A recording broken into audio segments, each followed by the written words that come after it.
And good afternoon, everyone, and welcome to Stapleton, our site of MNAC basketball action this afternoon with you from KCNI and KBBN Radio, but no radio involved here this afternoon. We're doing a video stream due to the weather earlier on in the week. We had to make some adjustments to our broadcast schedule in order to get all of the games back onto the air as planned earlier in the week before winter weather came into the picture. So here in Stapleton today, we're doing a video stream for you. And in Myrna, with the girls contests that are happening there, they are doing that on 95.3 FM KBBN. So if you are looking for the girls contests, you can find them on 95.3 FM KBBN.com and on the free KBBN app. Here in front of us today, we'll be looking at the action on the boys' side of the bracket from Stapleton. Our first game coming up here shortly is between the 3-seed South Loop and the 6-seed Anselmo-Myrna. And then later on in the evening, we will have Sand Hills Valley and Arthur County doing battle. That is a matchup of the 2 and 7 seed. Let's start by thanking our sponsors that made this video broadcast possible to you. They include J.R. Meyer Insurance, 4 County Heating and Air, Agland ATV, Grocery Cart, Mead Lumber, Shelter Insurance, Insurance of the Heartland, Palmer Monument, Triple Bless Boutique, Geared for Sports, Viero, Nebraska State Bank, Power Solutions, Lashley Land, Agribest Feeds, Coligan, Del Moniger and Tim Wright, Kristen Electric, BD of Broken Bow, Callaway District Hospital with the Arnold and Callaway Medical Clinics, Consolidated, First State Insurance, Mills Hardware in Arnold, Progressive Fertilizer, Dewey's Implement and Welding in Myrna, the Foo Bar and Grill of Anselmo, A1 Auto Repair in Arnold, Pearson Physical Therapy, and Seven Valleys Health Mart. As you can see, they're doing the introductions here on the court in Stapleton, and looks like they're going to do starting lineups and then the anthem. So we'll just kind of play this by ear. They're going to do the anthem here, and then when we come back, we'll have your starting lineups for you here on our video streaming platforms.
Welcome back to Stapleton. Let's take a look at the starters. Quentin Myers gets the start for Anselmo-Myrna.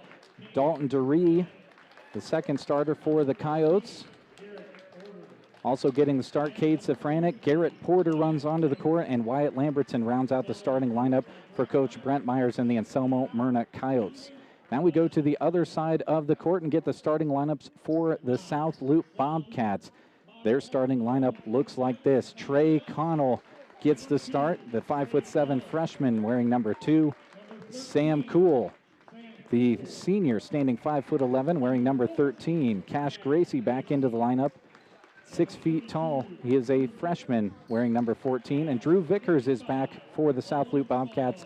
He's a 6'2" senior. And Owen Stahlbomber rounds out the starting lineup for South Loop. He is a 6'3" junior wearing number 55. So here we go, our first of 2 broadcasts here for you on our streaming platforms, which include YouTube, Twitter, and Facebook. 8 minutes on the clock, zeros on the scoreboard, and we are ready to go. The toss is up, and it's controlled by Myers of Anselmo-Myrna. Works it cross court to Garrett Porter. Coyotes in their half-court set now. DeRee goes immediately to the rim and scores 2 for Anselmo Myrna. That's exactly the look that the Coyotes were hoping to get right out of the gate. You could tell it was drawn up right before the game, and it worked perfectly. Here's South Loop after getting a couple of players back into their lineup after having to face a few opponents with a very shortened roster. They're very happy to have many of their players back. Ball is fit down inside. Scoring 2 is Cash Gracie. Beautiful cut across the lane to make himself available. Now the Coyotes can't get the ball in, and somehow it works its way up to Wyatt Lambertson, and we're in the half court with the Coyotes. 1 minute gone here in the first quarter. It's a 2-2 game, and Selma Myrna with the ball. They work it down to Dalton DeRee. DeRee, spin move over Vickers, puts up the shot, can't get it to go. Drew almost racks out the rebound, but Stahlbomber comes away with it. Connell works it over. Now in the corner, it's Vickers. 6:45 to go here in the first. Tie game, 2-2 between the Coyotes and the Bobcats, and Dalton DeRee just takes the ball away and throws it away as he was trying to work up the court a little bit too quickly. Connell with it, near side to Vickers. Now to Gracie. 6:30 to go, first quarter. Vickers with it up top, gets a screen from Stahlbomber, and will pull from there. 18-footer, no good. Rebound to Stahlbomber. He goes right back up with it. Can't get it to go. Rebound Gracie, and he's fouled on his putback attempt. Foul is called on Garrett Porter on the inside. I will say off the bat here, folks, I'm doing play-by-play and keeping the book myself, so I apologize for running a little bit behind if I do at times. First one for Cash Gracie is good. He has all 3 points for South Loop at this early point in the game. Cash's second shot also up and all nylon. Here come the Coyotes looking to answer, trailing 4-2. 6:10 to go here, first quarter. DeRee drives baseline, gets room against Vickers and scores 2. Good baseline drive there from Dalton DeRee for the Coyotes, and we're all tied up at 4 again. Here comes South Loop in the half court. Cash Gracie with it near side. Cash a couple of dribbles to Stahlbomber high post and gets it back up top. Acted like he wanted to shoot, now gets it off to Connell. 5:45 to go, first quarter. Tie game, 4-all. Bobcats back in the half court. Vickers works it up top to Cool. Sam drives into the corner, now back up top to Drew Vickers. Drew, nice move, now has to kick it back out to Connell. Cash Gracie goes baseline. Little floater from 5 feet, can't get it to go. Rebound to Safranek. Here comes Anselmo Myrna. Myers with the ball. And they work it around in the corner to DeRee. 5:15 to go, first quarter. Safranek with it far side. Few dribbles, now works it up and around to Myers. Lambertson with it now. Back up to Safranek, now to Lambertson. Playing a little catch are the Coyotes. Good patient offense here. Now they want to see it end in a score. Quentin Myers with it, near side wing. Dribbles it back up top and over to DeRee. DeRee glances at the clock. 4:45 to go, first quarter. Tie game. Good scoring so far, 4-4 game. Only one foul on the scoreboard. Had a good flow to it so far as this game. DeRee wants to drive. Drives against Vickers, is cut off there. Double teamed underneath. Does a good job to get it to Safranek, who puts his head down and can't score 2 in the lane. Rebound to Vickers. Here comes South Loop. Sam Cool works it somehow over to Stahlbomber. Did a good job. Owen knew he was off balance and threw it off of DeRee's leg before he fell out of bounds. In for South Loop is Alex Schoen. I believe that's our first substitution for either team too in this game. Nearly half of the first quarter gone. Schoen right into the action, pulls from 15, can't get it to go. Rebound to Safranek of AM. Still a 4-4 game, 4:15 to go here, first quarter. AM back in the half court. Safranek with it in the far side corner. Now DeRee up top. Lambertson now over to Myers in the corner. AM just kind of playing that perimeter game before something opens up inside. Good patient offense, a few screens here and there thrown. And now the ball is tied up. Good defense there from Connell. Got his hands all over it when Garrett Porter dropped it low. Now into the game for the Coyotes comes Carter Johnson. Safranek will get a rest. 3:50 to go, first quarter. We're all knotted up at 4 points apiece as Vicker controls it in the front court. A little give and go from all the way across to Sam Cool. Probably the longest distance give and go you'll see. The ball's knocked out of there by a Coyote on the pass attempt inside. Being inbound for the Bobcats down low. Connell slaps the ball and gets it all the way up to Cool. Myers comes out on him, but too quickly. Cool drives right past him and scores two. Sam Cool gets himself into the scoring book with that two. And the Bobcats now up 6-4. DeRee has to kick the ball out. Myers with it now near side. 3:20 to go, first quarter. Carter Johnson with it, now back over to Myers. Myers will pull from the free throw line, can't get it to go off the back rim. Another rebound to Drew Vickers. Here comes South Loop looking to extend their 2-point lead. Sam Cool with it, works it over to Cash Gracie. Cash working against Johnson, now gets it up to Connell. The freshman calls out play for his teammates and almost throws the ball away. Carter Johnson got his hands on it. It was last off of him. It'll stay with the Bobcats. Running in for South Loop is Lance Jones. Cash Gracie will get a rest. Connell with the ball near side. Stops there, fits it up to Cool, who fires for three and gets three. Nice little screen and pop there for South Loop, and Sam Cool came up firing. That's tough to defend. Now it's a 9-4 lead for South Loop. AM looking to answer. Myers can't get the runner in the lane to go. Another rebound to Vickers. He's got at least a handful. 2:28 to go here, first quarter. It's a 9-4 lead for South Loop. Vickers, tough run into the lane, and Schoen is going to be called for the push. Dalton DeRee had good position there.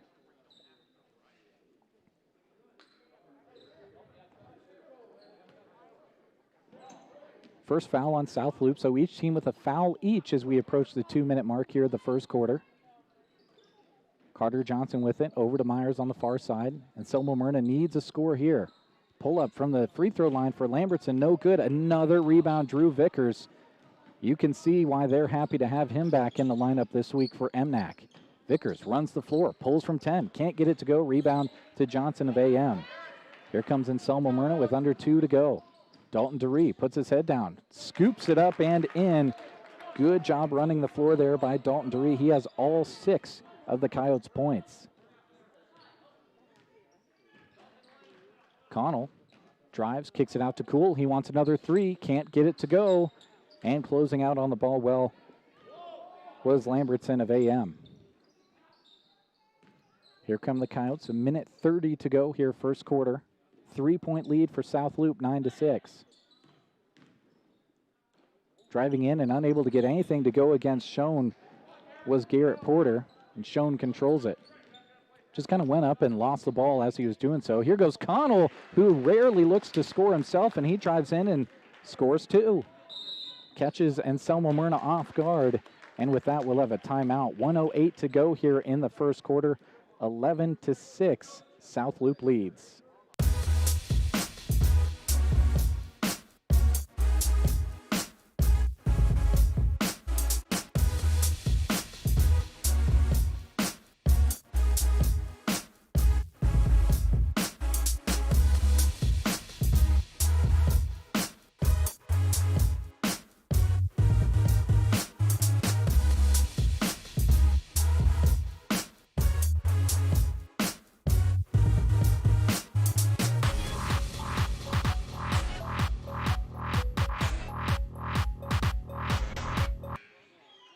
The teams talk things over in their huddles, and we come back out for the final 1 minute and 8 seconds of the first quarter. South Loop with the 11-6 lead as Myers looks to inbound it for the Coyotes, gets it into DeRee, and he hands it right back off to Myers. Myers, crazy shot as he approaches the basket.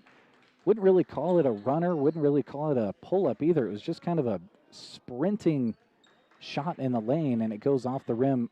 Last touch by the Bobcats, out of bounds, though. 1 minute to go here, first quarter for Anselmo Myrna. Looking to get a shot up before the end of the quarter. This ball is swiped away, and it goes off the knee of Lambertson. It'll be Bobcats basketball. Connell comes in after a quick rest after that last timeout. Cool will get a rest. Safranek will come back in for Anselmo Myrna. Lambertson will get a rest for the Coyotes. 53.9 on the clock as Connell will dribble it up. Wouldn't be surprised to see South Loop hold on to the ball for the last shot of the quarter. Here comes the weave action from the Bobcats. Connell acted like he was going to shoot the three, now hands it off to Vickers. Good defense there from Safranek coming over and helping him with the trap was Quentin Myers. And then Vickers, an ill-advised foul a long ways away from his opponent's basket. That's just going to be the second foul on South Loop, though. Neither team anywhere close to foul trouble here early in this one. 33.3 shows on the clock. And Selma Myrna would love a score here going into the second quarter, trailing 11-6. Myers with it, stops on the near side wing, off to Johnson. Now over to Porter. Porter, a couple dribbles, pulls from the free throw line and can't get it to go. Rebound is tracked down by Cash Gracie. 15 seconds to work with for the Coyotes. Connell yells out of play. Connell in the far side corner, down to Stahlbomber. Stahlbomber goes up, initiates contact, and catches Safranek with his arm just slightly down. Safranek was very, very, very close to being straight up and down, but Stahlbomber, a good move there to initiate the contact. Owen's first shot, no good.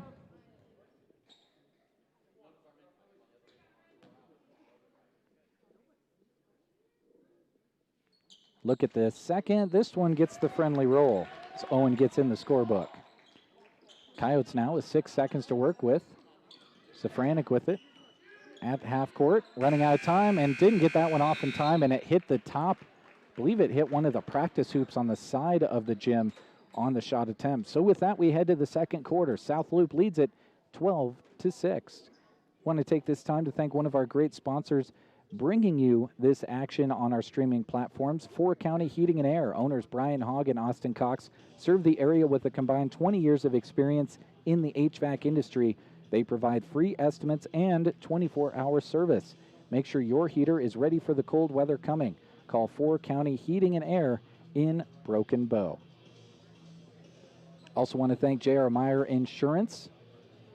The J.R. Meyer Insurance Agency of Callaway is your local independent insurance agency, and they can offer coverage by many of the most respected companies in the nation. Call 836-2245 for J.R. Meyer Insurance of Callaway.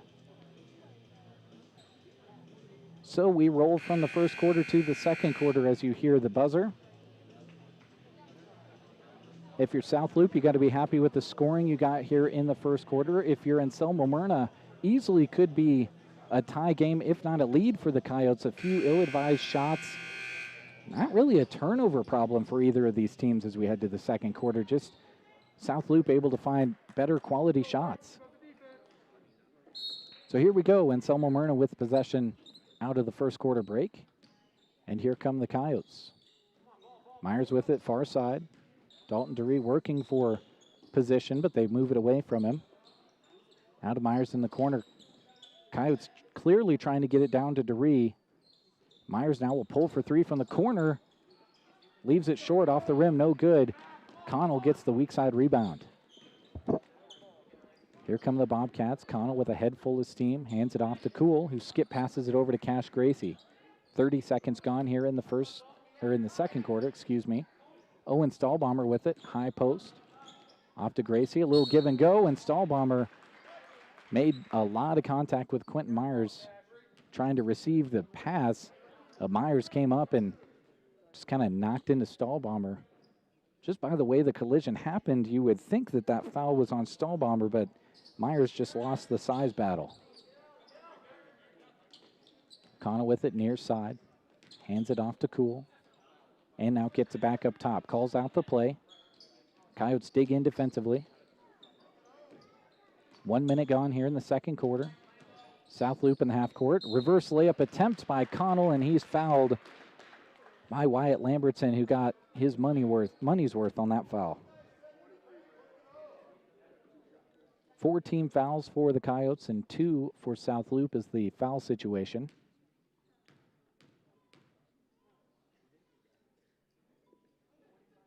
Connell's first shot hits the back rim and is no good.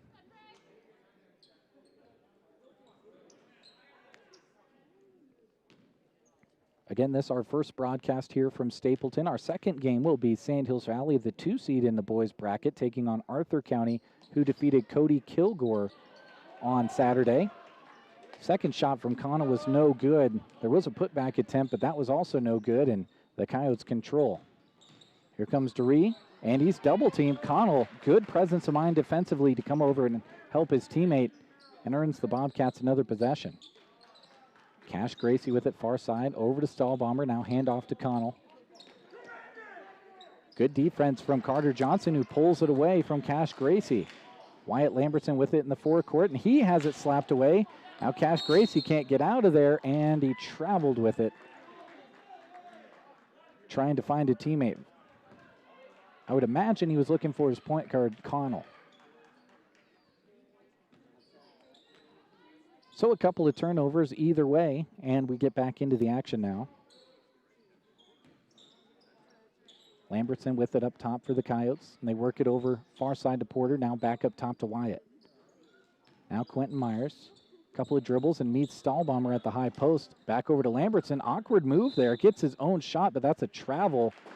The ball did not touch the rim, and he basically threw it up and then caught it and came down with it again. So the travel is called as Alex Schoen will come back into the game for the Bobcats. Stahlbomber will get a rest.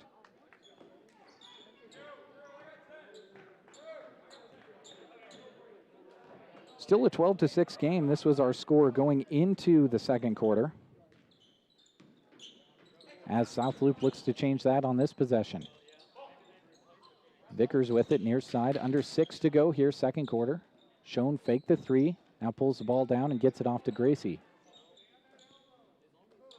Bobcats really working the ball around the outside well, much like their opponent on the other side. The difference is South Loop has found a few more scoring opportunities. Beautiful pass from Sam Cool into Alex Schoen, and Alex puts it in for 2. That was a blindsided pass, and Alex Schoen was ready for it perfectly.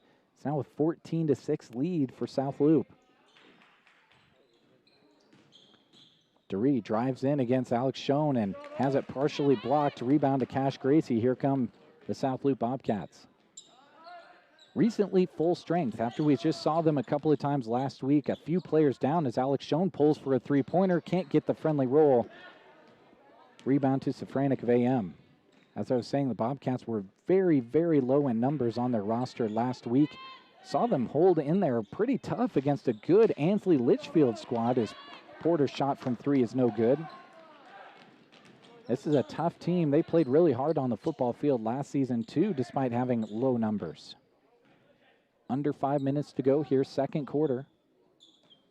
South Loop leads 14-6. Touch pass off to Vickers. It's not controlled. Here comes Quentin Myers the other direction. Leaves his feet and can't get the shot to go. Safranik with the follow for 2. And we've got a timeout called by South Loop. So we head to the timeout, 4:27 on the clock. It's a 14-8 score in favor of South Loop.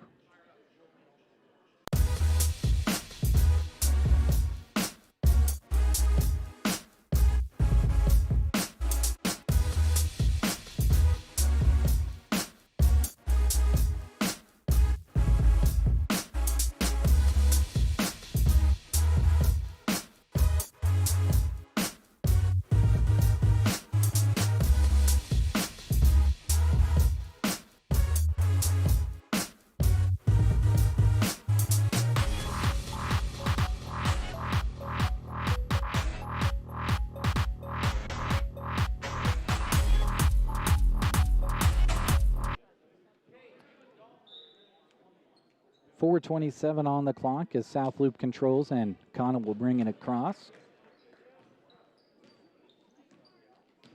Connell drives all the way in, shoots over a triple team, can't get it to go. Rebound was in the hands of Myers, but he lost it quickly. Now Connell kicks it out to Vickers, who wants 3. Can't get it to go. Rebound to AM. Here comes Myers of Anselmo Myrna, head full of steam, and he's fouled before he was able to kick it out to his teammate. This one called on South Loop's Lance Jones just recently into the game. No bonus for either of these teams, and they're not close, and now we've got a foul away from the ball. Quentin Myers was fouled, and this one's going to go on Owen Stahlbomber, his first. So both teams kind of slowly working their way towards the bonus here with 4 minutes to go. Lambertson will come back into the game for Myers. Garrett Porter to inbound for the Coyotes. Gets it into DeRee, who works it up to Johnson. Now over to Porter. Garrett drives in, pulls from 10 feet, leaves it long. Rebound to Connell, who wants to push. Holds up at the half-court line. Good job getting back by Anselmo Myrna. Here comes the weave. And a nice pass from Jones over to Owen Stahlbomber, who lays it up and in for the easy two. Lance Jones, good vision in the lane in traffic. It's an 8-point lead now for South Loop, and Anselmo Myrna really hanging there on the fringe. They are getting just enough scoring to go to hang in this one and keep it to single digits. They'd love to string a couple together right now. 3:20 to go in the first half. Nice drive inside by Garrett Porter. Can't get the shot to go, but he's fouled on the attempt and will go to the line. This one on Trey Connell, his first. So South Loop really spreading things around. 5 players with 1 foul each. Porter to the line for Anselmo Myrna. His first shot is short, no good. As Sam Cool comes back into the contest for the Bobcats, Connell will get a rest, and in comes Myers for AM.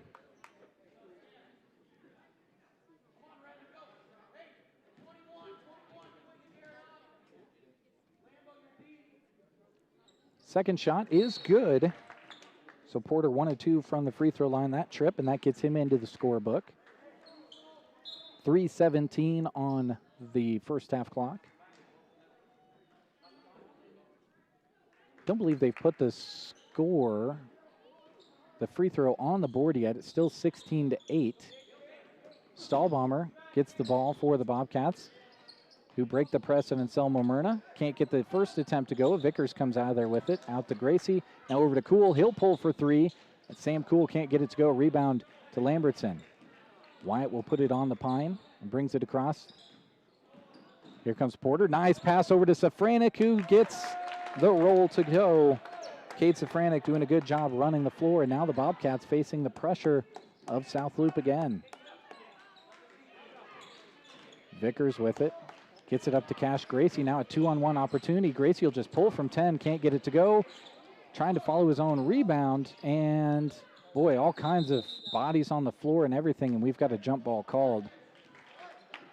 Not really sure there was ample possession by both teams for a jump ball, but really probably a good call to have at that point, as limbs and bodies were flying everywhere. Sam Cool to inbound it for the Bobcats. Gets it into Jones. Now off to Vickers. Drew will dribble it up and hand it off to Gracie. 2:20 to go here, first half. 6-point lead for South Loop as Vickers drives all the way in and scores 2. His first score of the game.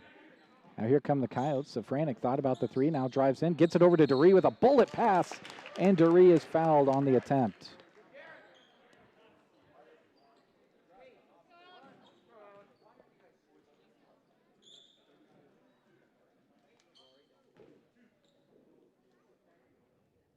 That's going to be the second foul on Drew Vickers. He's the first player on either team to have 2 fouls. Dre's first shot is good.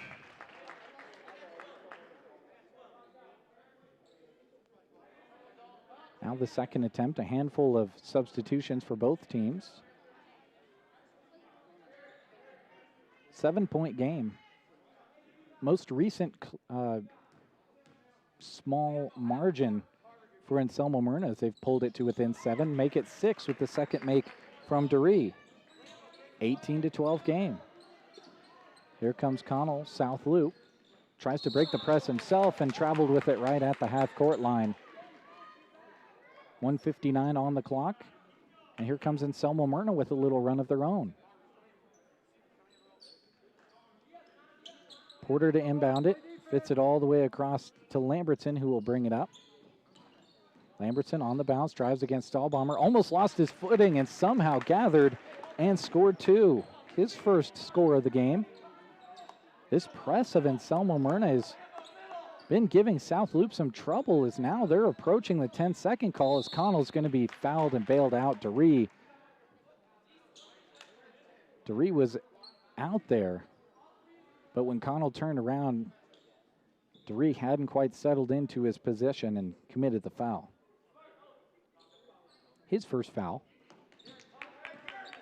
1:35 to go, first half. South Loop clinging to this 4-point lead, and Selma Myrna, with some recent scoring, has pulled themselves back into this one.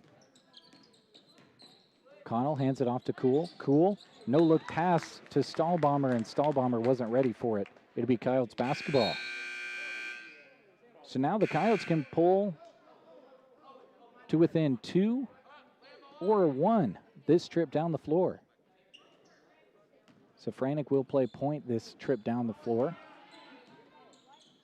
Gets it over to DeRee. 1:15 to go, first half. Now in the corner, back to Safranek. Up to Myers. And over to DeRee. 1:09 to go. Nice lob into Lambertson. Can't get the layup to go. Rebound South Loop. Here come the Bobcats. Cash Gracie with it. 1 minute to go, first half. Connell with it for the Bobcats. Working against Carter Johnson. Drives around and puts up the shot and gets it to go. Wow, great shot from Trey Connell. I don't know how he got that one to go. Here comes Myers the other way. Wants to answer. Nice spin move, and he answers just like that. Quentin Myers' first score of the game. Connell back the other direction, and he's fouled on the arm with 35 to go, first half. Garrett Porter will be checking into the game here shortly.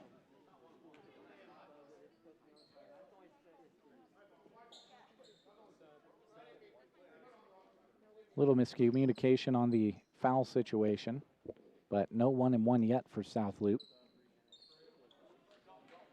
I think the foul was attributed to the incorrect team on the scoreboard, which is difficult when you play at a neutral site.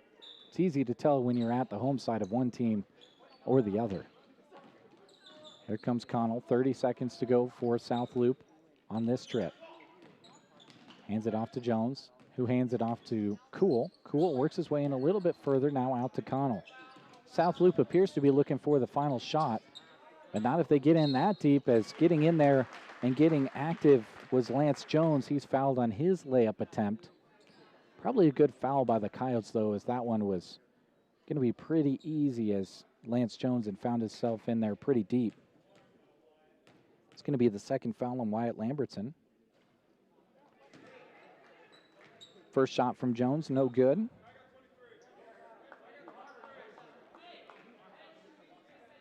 Four-point game, 20-16 lead for South Loop. And it will remain that on the miss from Lance Jones. Here come the Coyotes looking to cut into that 4-point lead before half. Quentin Myers tried the no-look pass, and a foul is going to be committed by Quentin Myers, and that mostly attributed to Myers' control in the lane, kind of out of control, driving in, and Connell had possession and drew the charge. And that's something that Trey Connell and all of his brothers have done for South Loop for years and years. Lots of charges drawn by that family. Now just under 8 seconds to work with for South Loop if they can get a shot up. Cash Gracie works it over to Sam Cool. Wide open three at the top. Can't get it to go. Rebound AM, and that is what we will head to the second quarter with. Your score, South Loop 20 and Selma Myrna 16. We'll take a quick break. When we come back, we'll take a look at some of the halftime numbers, and then we'll glance at both of the brackets for the boys' games and the girls' games coming ahead for you in the MNAC later on this week. You are listening and watching to our streaming platforms made possible by KCNI KBBN Radio. Thank you very much to those of you tuning in on YouTube, Facebook, as well as Twitter. We'll take a quick break and come back after this.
And we welcome you back to Stapleton as we get ready for the third quarter.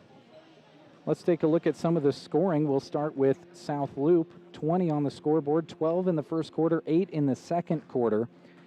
They had a few scores with some success there in the first half. They were led in scoring by Sam Cool, had all 5 of his points in the first quarter. 4 points apiece for Trey Connell, as well as Cash Gracie. 3 points for Owen Stahlbomber and 2 points apiece for Alex Schoen and Drew Vickers to round out the scoring for South Loop, who was 3 of 8 from the free throw line. For Anselmo Myrna, led in scoring by Dalton DeRee with 8. He had 3 scores from the field in the first quarter and then a couple of free throws for his 8. Then 4 points for Cade Safranek, 2 points apiece for Quentin Myers, as well as Wyatt Lambertson. And Garrett Porter was 0 of 2 from the free throw line, but had some good looks at the basket. We'll see if he can get his scoring going in the second half. 2 of 4 from the free throw line was Anselmo Myrna as we get ready to get underway here in the second half. 8 minutes on the scoreboard. 20-16 is your score. South Loop with the lead, Anselmo Myrna with the ball. And it's a turnover out of the gate for Anselmo Myrna. Here comes South Loop. Connell with it over to Cool. Looks like both teams with their original starting 5 on the floor. Connell right to left. 15 seconds gone here in the third. Vickers with it near side. Over to Stahlbomber. Free throw line jumper from Owen Stahlbomber is good. And that is exactly how South Loop wants to get started with a 2-point shot. 30 seconds gone here in third quarter. 22-16 is the lead for South Loop. Porter doesn't like things inside. Kicks it out to Safranek, who leaves his 3-point shot short. Rebound to South Loop, who wants to push. Vickers with the ball. Drives all the way. Puts up the shot and scores. Good job running the floor by South Loop. They always want to push. Here comes Quentin Myers, wants to push himself, stops at 10 feet and gets 2. Scoring flurry here to start the third quarter. 2 scores for South Loop, 1 score for Anselmo Myrna so far here in the corner. Big collision in the lane between Cool and Quentin Myers, no call either way. South Loop comes out of there with the ball as Lambertson drives in and gets the layup to go.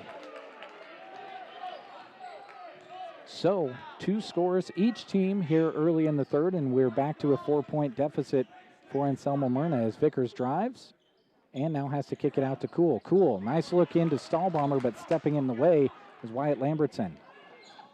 Here come the Coyotes. Porter with it, now up to Lambertson and over to Myers. Quentin drives immediately, puts up the shot, and is fouled. And he'll go to the line for a couple. This foul called on Sam Cool, his first. One of the few players for South Loop that has seen the floor that didn't have a foul. Again, if you're just joining us, this is our first broadcast of the evening. South Loop, the 3 seed, and Anselmo Myrna, the 6 seed, as Myers knocks down his first of 2. Our second broadcast will be between the 2 seed Sand Hills Valley and the 7 seed Arthur County, who this last Saturday, before all the snow happened, defeated Cody Kilgore. Myers' second shot is also a make. 2 for 2 that trip from the line. And now it's a 2-point deficit, the closest Anselmo Myrna has been in quite a while. Cash Gracie in the front court, drives in against Safranek, has it poked away, and we've got a foul called from the baseline official.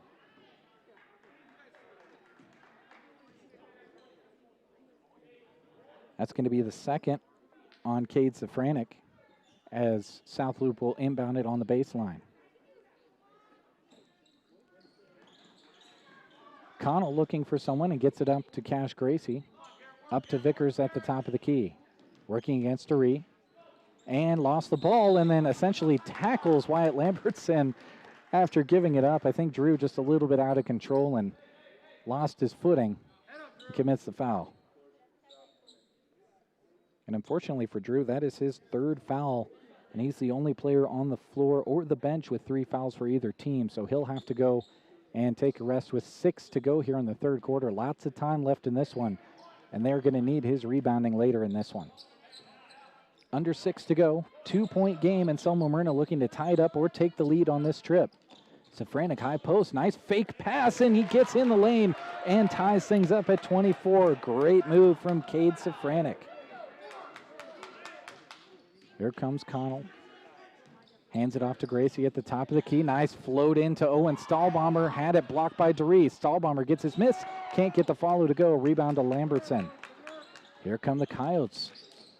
Now nice pass. One-handed pass from Myers down to Dalton DeRee as the Coyotes take the lead, and they're pumped. 5:17 on the clock here in the third. 26-24 is the lead for the Anselmo Myrna Coyotes.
The buzzer sounds, and the teams are headed back out to the court for the 5:17 remaining on the third quarter clock. Quick shout out to Christy Wells, who's on the camera controls here tonight. She shakes her head. She didn't want to be found out, but she's on the controls, and I think she's doing a pretty good job. First time working the camera, Christy, is that right? Yeah? Okay, you're doing good. Cash Gracie fouled by Safranek at the half-court line. And I believe, yes, that is going to be 3 on Cade Safranek. So each team with a starter with 3 fouls. Safranek will stay in for the time being, but I think a sub just coming to the scores table for him now. At the next whistle, he'll come in. 5 minutes to go here, third corner, as Connell drives against Porter. Hands it off to Jones, who couldn't quite control it before he started moving his feet and carried it. That's a travel. Ball back to the Coyotes, who have gone on a scoring flurry here in the third quarter. 10 points in the third quarter already. There's still 5 minutes left in the quarter. Their highest scoring quarter to this point was the second quarter with 11 total in the period. Myers gets it to Wyatt Lambertson, high post, hands it off to Johnson. He fires from the free throw line, can't get it to go. Rebound to Ree, who puts it back up and in. Good rebounding from Dalton DeRee, good presence there in the lane, and it is rewarded with 2. Cash Gracie in the forecourt. Has the ball poked away by Dalton DeRee. Back into the hands of Jones. Can't get it to go. Rebound is pulled out of there by AM. 4-point lead. Here come the Coyotes. Eric Porter with it in the corner. 4:15 to go here in the third. Quentin Myers with it. Drives in. Puts up a shot. Can't get it to go. Rebound to Stahlbomber. Connell with the ball for the Bobcats. Hands it off to Jones. Alex Schoen back into the game. Drives in. Hands it off to Stahlbomber, who gets 2. Owen Stahlbomber's size inside just really put Anselmo Myrna on their heels there. And they couldn't do anything about it now. Anselmo Myrna turned the ball over. I think there was some kind of violation down there on the baseline. I believe it may be a step on the baseline. So it's going to be Bobcats basketball on their own side of the court. Gracie with it, back over to Connell now, who will work into the half-court set. Trey Connell lost his footing, and here comes Carter Johnson with it, going for the layup and gets it to go. That's Carter Johnson's first score of the game. Everyone getting into the scorebook now for Anselmo Myrna, who now have a 4-point lead. A little bit of weave action again for the Bobcats. Cool works it into the lane, can't get the shot to go. Schoen the rebound. Schoen one dribble off to Stahlbomber, who can't get it to go. That's tough for South Loop. You get a look at 2 layups, but can't get either to roll in. Now the Coyotes looking to extend their 4-point lead. It's a 3 from Porter. No good. Rebound to Cash Gracie. Up the court to Cool. Cool couldn't control it, got it into Stahlbomber, who couldn't get it through the double team of the Coyotes. Garrett Porter holds up as he just gets into the forecourt. Now AM into the half-court set. DeRee with it up top. One dribble, now off to Johnson, now Myers right side. 2:45 to go here, third quarter. Coyotes content to work into a good half-court set with a 4-point lead. Much of this game they've been working from behind. Have always kept it in single digits, though. Well within striking distance had been the Coyotes earlier on in this one, as Schoen called for the foul. Now the Coyotes enjoying a 4-point lead, 30-26. Ball goes into DeRee, scoots back, finds some room, gets his miss, and can't get it to go on the follow. Here comes South Loop back the other direction. Cash Gracie drives in, scoop layup is good. Cash Gracie said, okay, this scoring drought's got to end with me, and he scores it. 2-point game. Lob into DeRee. DeRee was looking for a teammate. Foul was committed before he threw the pass, which is fortunate for Anselmo Myrna because DeRee didn't have a player or a teammate on the other block. This is going to be on Owen Stahlbomber, his second. DeRee gets the inbounds pass and leaves the 15-foot jumper short. Rebound to South Loop's Colby Smith, who's into the contest. Smith runs up and will pull for a deep three and hits it. And Colby Smith trots back like he does that every single day. Wow, great looking three from Colby Smith. Didn't hesitate at all. And now it's a 1-point lead for South Loop. Connell will get a rest. I believe I saw Lance Jones run in for him. Coyotes with the basketball in the half court. Under 2 to go here, third quarter. Trailing 1. Quentin Myers with it up top.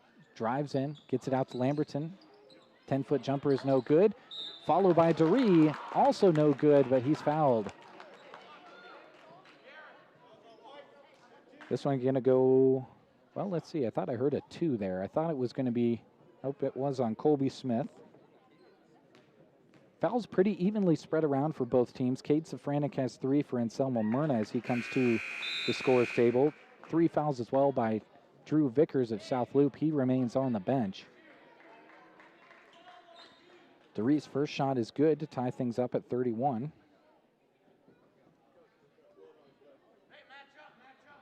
Looks like Sam Cool will come to the sideline. He's got blood on his uniform or his knee. So Connell, that's about the shortest of breaks you'll ever see. As Connell gets about 10 seconds and a drink of water and now has to come back in. Oh, and it's in fact Connell that's bleeding. So they find the source of the blood. And now Alex Schoen will come in. Eventually they'll find a South Loop Bobcat that does not have blood on them to play. So now DeRee will get a look at his second free throw. To take back the lead for the Coyotes, and DeRee does just that. Schoen to inbound it. No one open initially. Now gets it into Jones. Back to Schoen. Bobcats kind of in a situation here where they don't have a full-on ball handler on the floor. Now the Coyotes steal it, and DeRee is blocked. Cash Gracie gets back well and swipes that one away. Now Jones with it in the front court. And the Bobcats, they say, well, we don't need to dribble it. We'll just pass the ball all the way up the court, and it ends in a Stahlbomber layup. 1:15 to go here in the third quarter. Spin move in the lane by Quentin Myers off the side rim. No good. Rebound to Colby Smith. Here comes South Loop. 1:10 to go. 1-point lead. Things a little hectic for both teams here the last couple of minutes on the clock. Colby Smith, baseline drive, runs out of room. Gets it to a Stahlbomber who can't get the shot to go inside. Rebound to Porter. Here come the Coyotes. Carter Johnson with the ball. Puts up the 5-foot shot, and it's blocked by Schoen. A block party here lately for South Loop. 45 seconds to go on the clock. Cash Gracie with the ball. Defender leaves him. Cash goes all the way in. Can't get the layup to go, and the foul is called on Dalton DeRee.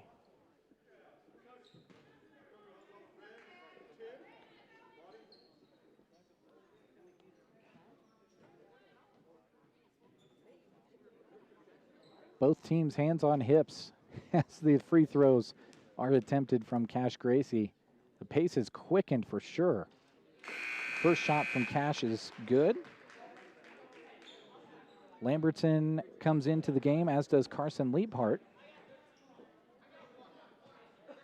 Just under 39 seconds show on the clock as Cash goes to the line for his second. Leaves this one short. Rebound is tracked down by Anselmo Myrna. Here comes Safranek across the half-court line, 30 seconds as he fits it over to Johnson. Now Wyatt Lamberton puts his shoulder down. No call. Definitely contact there one way or the other, but Lamberton scores it. Big third quarter here for Anselmo Myrna. Things tied up at 34. Connell drives in, now has to kick it out to Schoen. Now Gracie up top. 15 seconds in the third. All tied up at 34. Cash Gracie drives in, floats it from 5, can't get it to go. Rebound to Porter. Gets it out to Johnson with 6 seconds to go. Ball slapped away. Carson controls it. Leaphart shoots it up and can't get it to go as the third quarter buzzer sounds. Wow, folks. The pace is quickened for sure as we head to the fourth quarter. They put 8 minutes on the clock. We'll take a break and come up with the fourth quarter after this.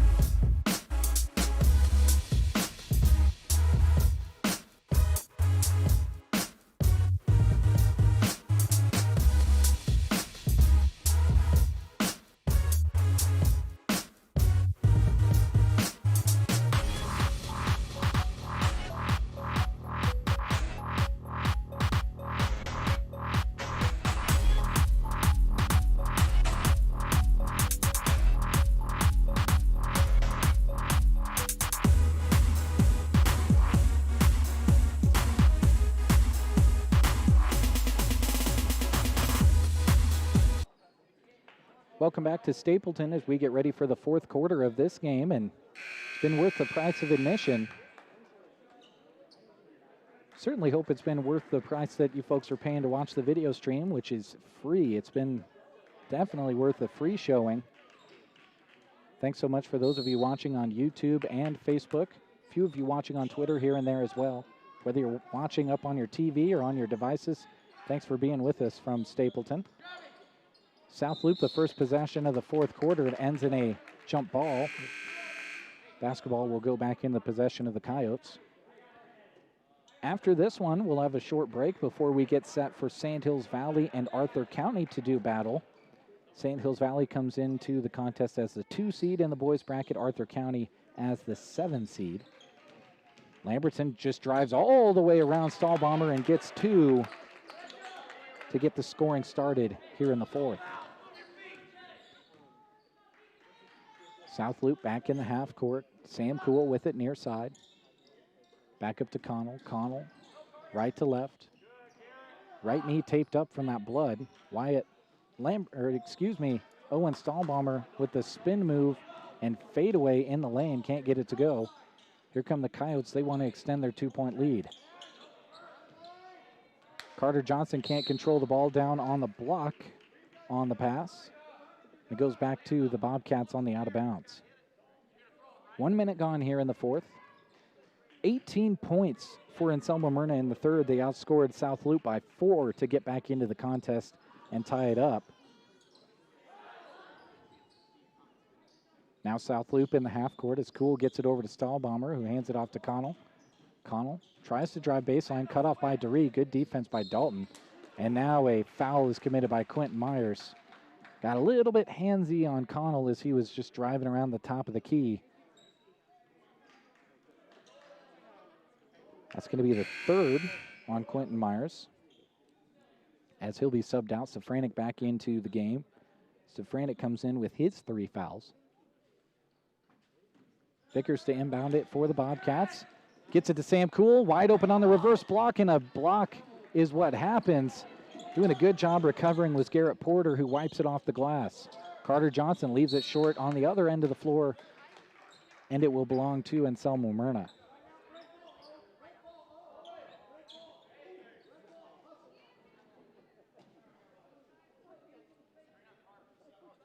6:35 on the fourth quarter clock.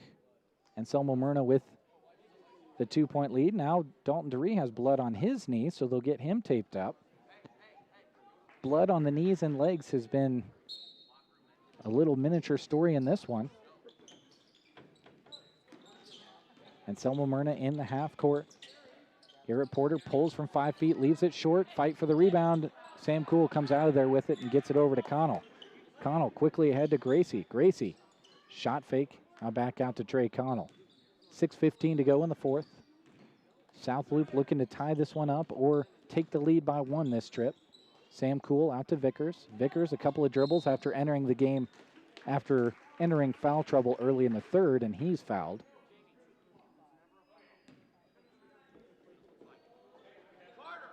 Carter Johnson commits the foul.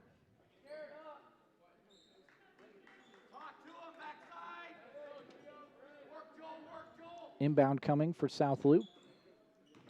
Connell with the ball right to left, sets up the offense. Colby Smith comes out and runs across to get into position. Under 6 to go here, fourth quarter. Screen and roll does not work to Vickers, but he pokes it away from Carter Johnson and retains possession for the Bobcats.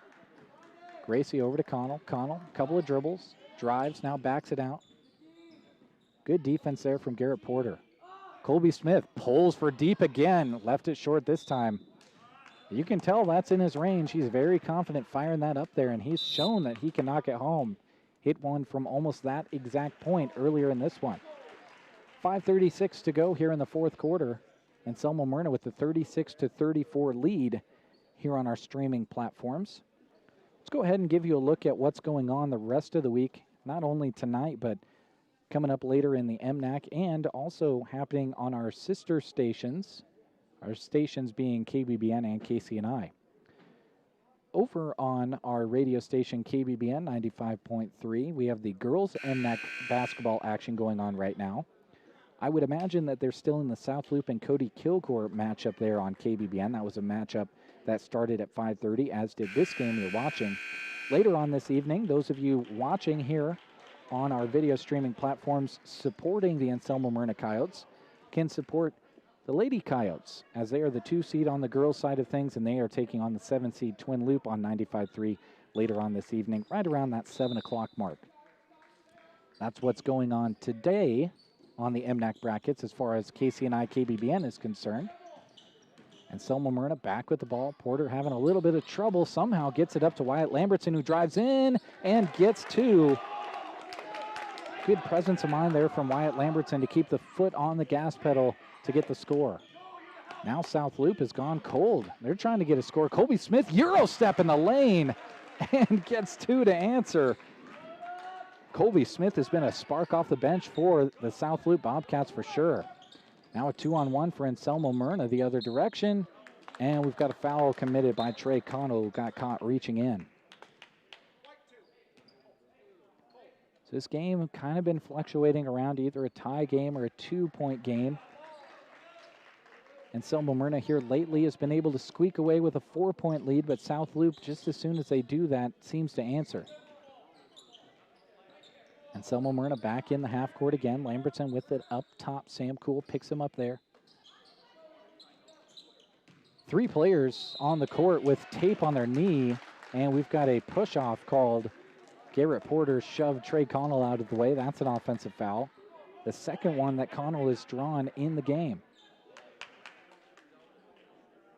As I was saying about the tape on the knee, feel like at least 3 or 4 players now with tape on the knee from blood. Just shows how physical this game has been.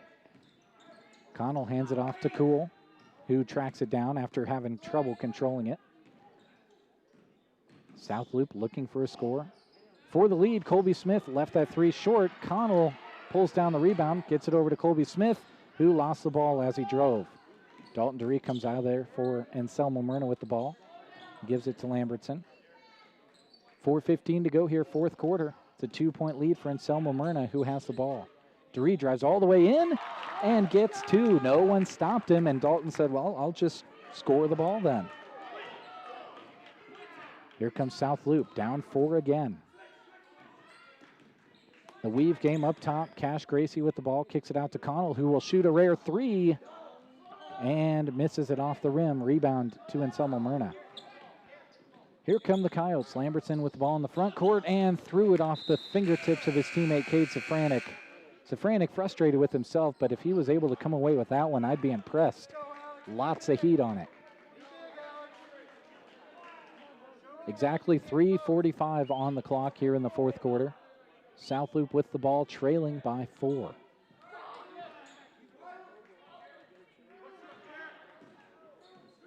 Connell, right to left, hands it off to Gracie. Gracie has the ball swiped away from behind, and he is fouled. Safranek was running around the top, trying to get back over to his man, and poked his arm in there for a split second. The official caught it, and Gracie will go to the line. That's Cade Safranek's 4th, by the way. Gracie's first shot left short. Schoen gets in there, can't pull down the rebound, but Vickers will follow and score 2. Here comes Anselmo Myrna, and now an over and back as Myers was firing the ball over to Cade Safranek, who had left in the backcourt and caught the ball in the front court. That timing very, very sketchy right around that half-court line, and they call the turnover. Here comes Connell. 38-40 is your score. Porter comes away with the turnover. Anselmo Myrna with a 2-point lead, looking to extend that here with 3:15 to go in the game. Myers with it near side. Over to Lambertson. Now back to Myers. Anselmo Myrna, lots of chest passes around the perimeter. 3 minutes to go now in the fourth quarter. South Loop needs a stop. Quentin Myers on a little rub screen there by Lambertson in the middle. Controls it. Now a new play coming in from the sideline. Connell comes out and provides some pressure. Ball's out to Myers, who pulls for 3 and airballed it. And it touches the wall, and we'll go back to South Loop.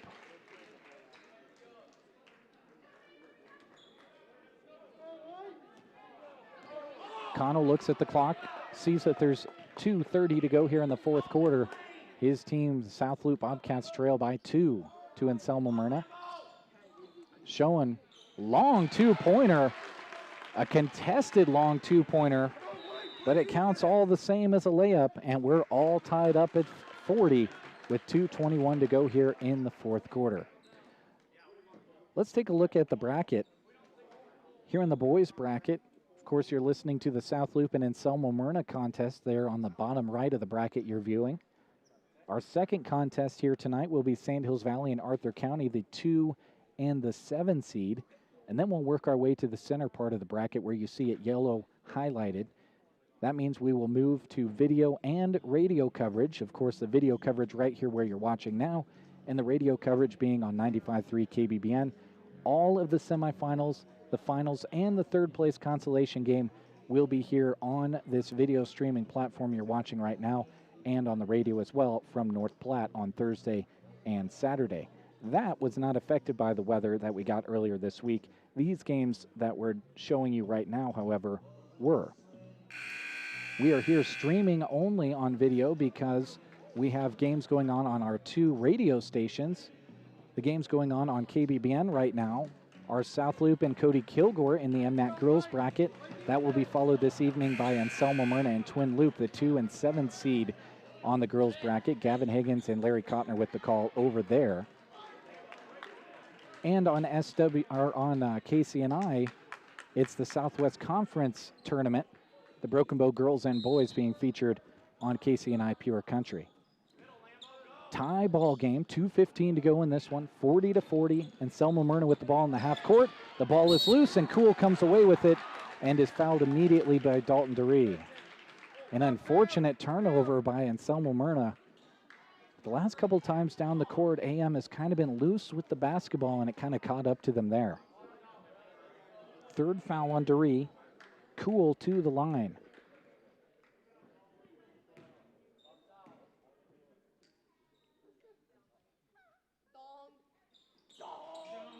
off of the rim, and the miss is fired back up onto the rim and goes into the hands of the Coyotes. So the foul doesn't result in points for South Loop as Anselmo Myrna works back into the same situation they had about 20 seconds ago. 40-40 is your score, under 2 to go here in the fourth quarter.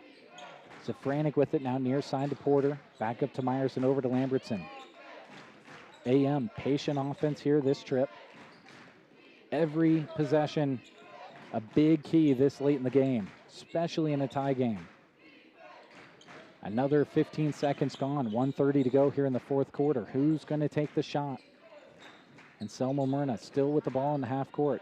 Quentin Myers drives in, and we've got a timeout taken by Anselmo Myrna. We'll step away as well. 1:26 on the clock. 40-40 is your score here in the fourth quarter. Thanks so much for joining us right here on Facebook, YouTube, and on Twitter.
Welcome back to Stapleton as we get ready for the final 126 of this contest, and it's been a great one. We're tied at 40. That's a perfect indication of a close ball game, obviously, when the score is tied.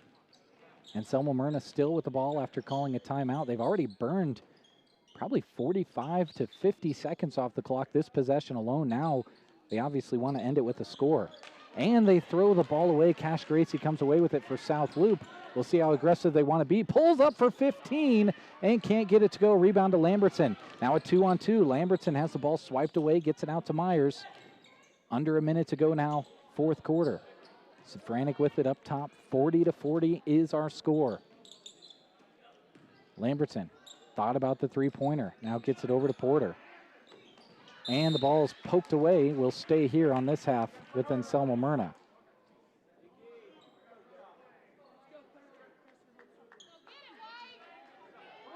.6 on the clock. 40-40 is the score. Anselmo Myrna with the ball in the half court. Lambertson with it, takes a couple of dribbles. High post to DeRee. DeRee puts his head down, kicks it out to his teammate Porter. Porter drives, and a blocking foul is going to be called on Connell. That'll be Connell's third. Trey had good up to down position, but just wasn't there in time. So headed to the line is Garrett Porter. Porter, no scoring on the evening. Been a good facilitator for Anselmo Myrna. Had a trip to the line earlier, went 0 of 2 that time, and goes 0 of 1 this time as he can't get it to go. We remain tied at 40 apiece, 30 seconds to go here in the fourth quarter. Connell brings it up for the Bobcats, and we've got a timeout called by South Loop's Coach Cole. We'll take a break as well.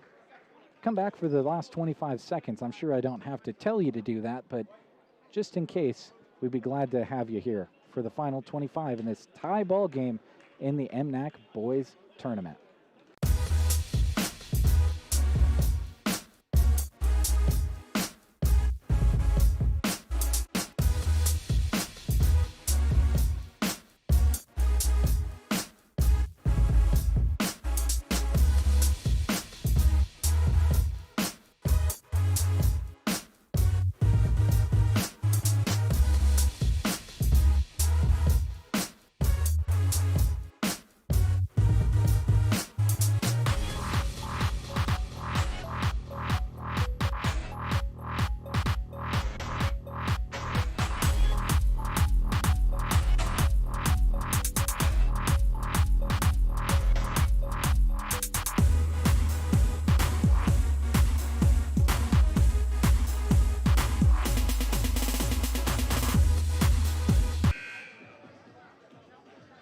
And again, welcome back to Stapleton as we get ready for the final 25.3 of this contest. Both teams in the bonus, both teams with 40 points, and the possession arrow is pointing towards the home team on the scoreboard.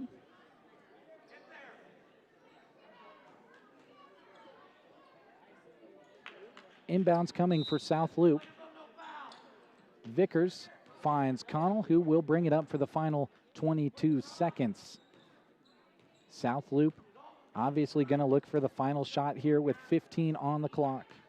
Connell, a couple of dribbles against the Frantic, now comes up and applies a little more pressure. A little bit of zone being shown here. A matchup man by Anselmo Myrna as South Loop looks for a good shot. Over to Schoen. Schoen, one dribble, 10-foot jumper. Back rim, no good. And we will head to overtime in our first contest here this evening. Boy, oh boy, what a game. Really, things caught fire for Anselmo Myrna in the third quarter where they scored 18 points, 6 points there in the fourth quarter as things really cooled off for both teams.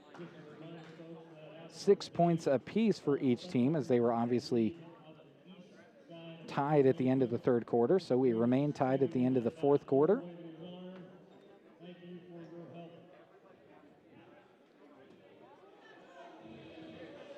So now we head to overtime.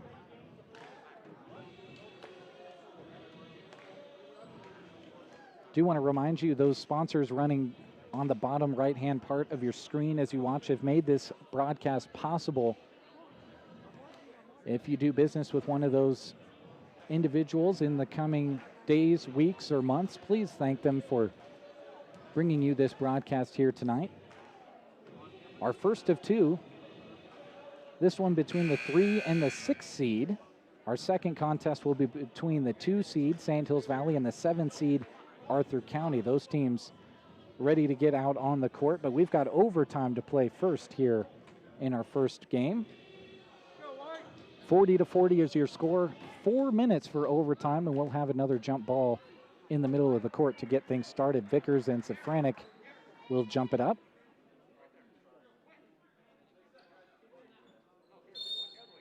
Ball's in the air, and the tip is won by Anselmo Myrna.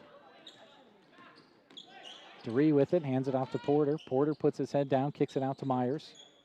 Just underway here in overtime. Safranik, left to right, over to Porter. Looking to get it down to DeRee. Connell knocked it away. It'll be off the South Loop. Connell diving for the ball over there on the far side. Got to be careful, no padding over there. Almost made contact with that brick with his head over there.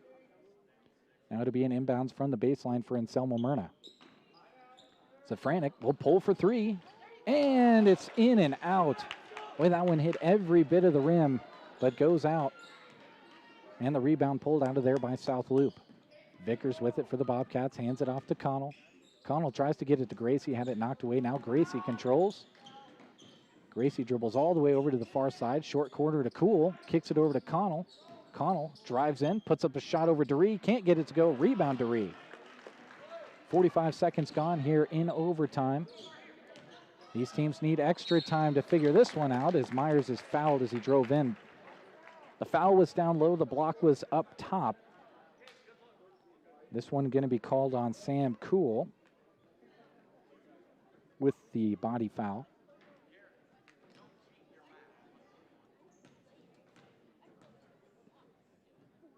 Quentin Myers to the line. First free throw, back rim, no good. Myers was 2 of 2 from the free throw line this evening to that point. Now Quentin will get a look at a second. No points scored here in overtime so far. Still a 40-40 ball game. Quentin's second shot is good, and the tie is broken. It's a 1-point lead for Anselmo Myrna. Connell with the ball.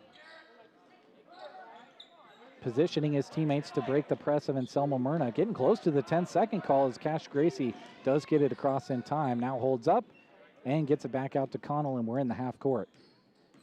Vickers, a couple of dribbles out to Cool. He'll pull for 3. Front rim, no good. Rebound, weak side to Stahlbomber. Now Gracie will pull. Can't get it to go, and Owen Stahlbomber can't reel this one in. Rebound to Lambertson. Here come the Coyotes, 1-point lead here in overtime, 2:30 to go in the game. And Vickers is going to get called for another foul. This one going to be his 4th. Really trying to get to the ball. Called for the body foul in the back of Duree. Duree goes to the line. Dalton's first shot rolls out, rebound to Vickers. And Selma Myrna, a couple of opportunities at the line here in overtime, but yet it remains a 1-point lead. South Loop with the ball in the half court, and a timeout was called by South Loop before that ball was knocked away. So we'll take a timeout as well. 2:19 to go here in overtime. 41-40 is the score in favor of Anselmo Myrna. Back after this.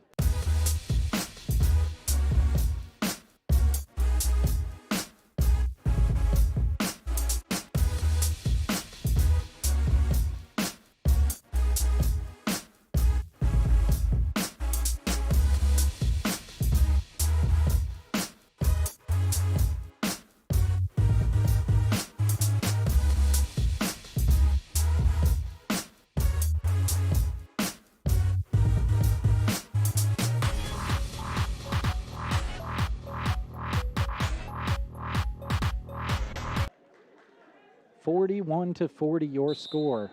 Anselmo Myrna with the lead, and that's an over and back. Inbounder threw it to Connell a little bit sooner than he wanted it, and his momentum carried him into the backcourt. That's an over and back, and Anselmo Myrna earns themselves a possession with 2:15 to go here in overtime. Lamberton, skip pass over to Myers, wide open three-pointer, left it short, rebound to Connell, and we're essentially back to the same point we were at about 10 seconds ago. AM can't capitalize on the turnover. Here come the Bobcats in the half court, looking for some kind of scoring here in overtime. Gracie gets it in the short corner to Vickers, who kicks it out to Connell, over to Cool, and now high post to Vickers. Double teamed in there. 1:45 to go here in overtime. Stahlbomber with it down low, has the ball stripped away. Good defense by Dalton Duree. Here come the Coyotes. AM is forcing the turnovers, but they just can't get the ball to fall in the basket. Schoen comes back into the game for Owen Stahlbomber. No substitution for the Coyotes.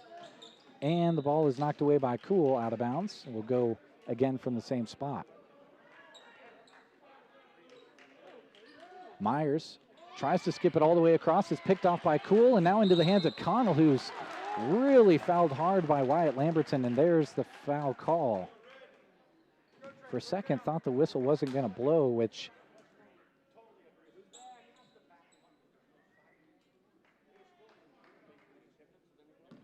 Wyatt Lamberton commits his 3rd foul, and Connell goes to the line. Big free throws upcoming here. His team down 1.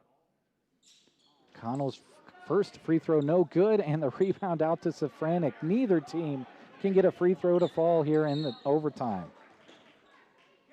Now a foul going to be committed by Connell, trying to play aggressive defense. And that's his 4th. So now Vickers and Connell for South Loop, each with 4. Cade Safranek with 4 for Anselmo Myrna. He's the only Coyote with 4. He's at the line to shoot free throws for the Coyotes, who have a 1-point lead. The 1 point, which gave them 41, is the only score by either team here in overtime. Safranek hits his first this trip. It's a 2-point lead now for the Coyotes. Coyotes to that point were 1 of 3 from the free throw line.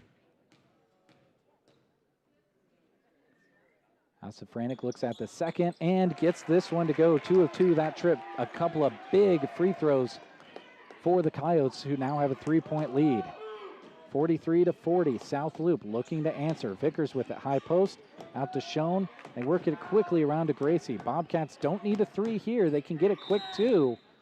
And I'm sure that's exactly what Coach Cole wants to talk about as he calls a timeout. 1:15 to go here in overtime.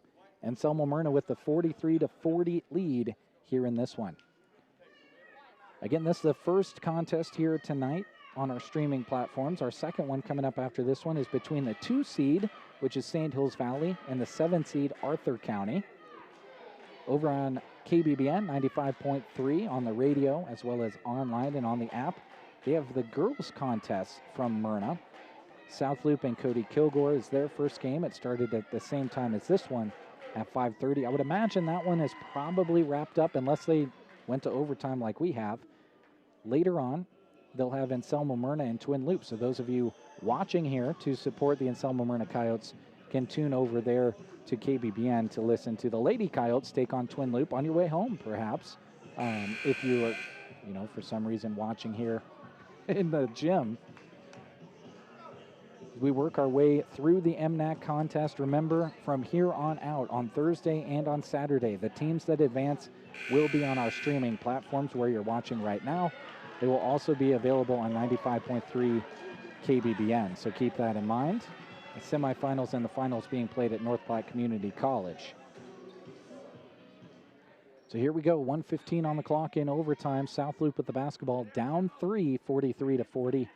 They don't need a 3, but they could certainly shoot it if they get an open look. Colby Smith is open in the corner for his 3, and he's fouled on the attempt. You could hear the contact, and Colby Smith will go to the line. So a good play out of the timeout for South Loop. They get a look from their shooter, Colby Smith, who's now at the line after being fouled by Garrett Porter. And he knocks home his first. Wow, talk about pressure. Christy thought she had pressure on her running the camera tonight. Not at the free throw line, knocking these down. My goodness, 2 for 2 now is Colby Smith. 1:09 on the clock after this shot goes up.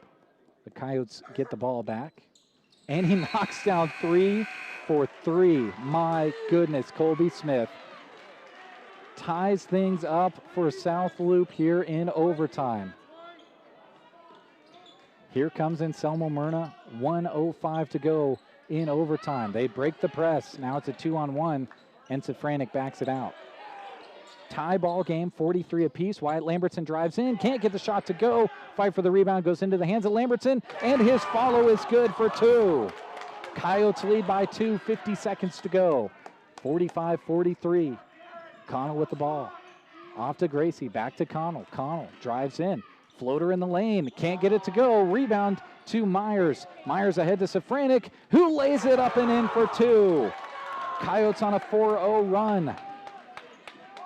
Down for our South Loop. Under 30 to go here in overtime. Schoen controls it, gets it into Vickers, who scores 2, and a timeout quickly by Coach Cole of South Loop. 2-point game again, just under 21 seconds on the clock. Wow. That was a big 15 seconds, I'd say. We'll step away for just a moment and come back with the final 20 seconds of overtime.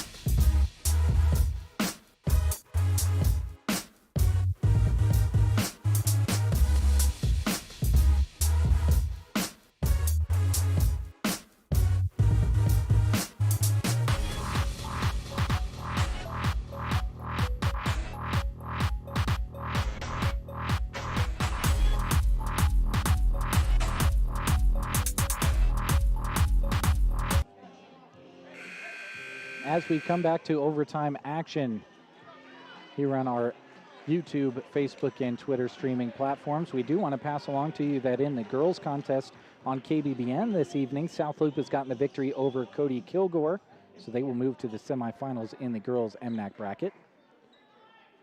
This one's still very much up in the air, and Selma Myrna with the ball and the lead by 2, 47-45, as Doree looks for a teammate, gets it to Lamberton. 19 seconds now.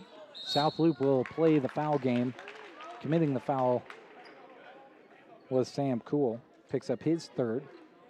Now Dalton Doree to the line to shoot some free throws. Dalton 4 of 5 on the evening from the line. His only miss coming here in overtime. By the way, double bonus now for both teams. Duree leaves his first shot short. It will remain a 2-point game, and even with this shot, if it's a make, South Loop can still tie it up, bringing it the other way. Big free throw coming up for Dalton Duree. The second one is also a miss. Rebound to Vickers. South Loop down 2 with the ball. 13 seconds to go here in overtime. Colby Smith off to Connell. 8 seconds now. Connell lost it. Tried to get it to Cool, and coming away with it was Garrett Porter, who got the turnover, and a quick foul committed by Sam. Well, actually a timeout, actually. No foul called there. So we've got a timeout on the floor. 3.8 on the clock.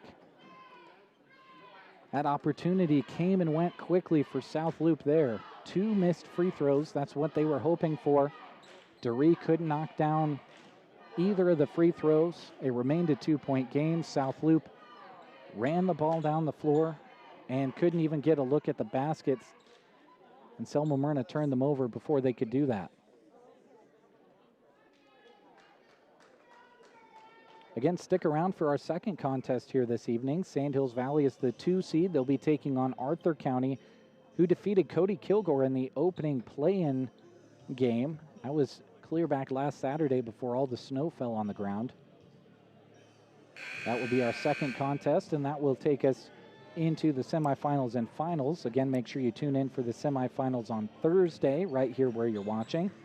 We'll also have the finals and the third place consolation game on Saturday from North Platte Community College. We'll also have all of the girls' MNAC contests from North Platte in the semifinals and finals as well.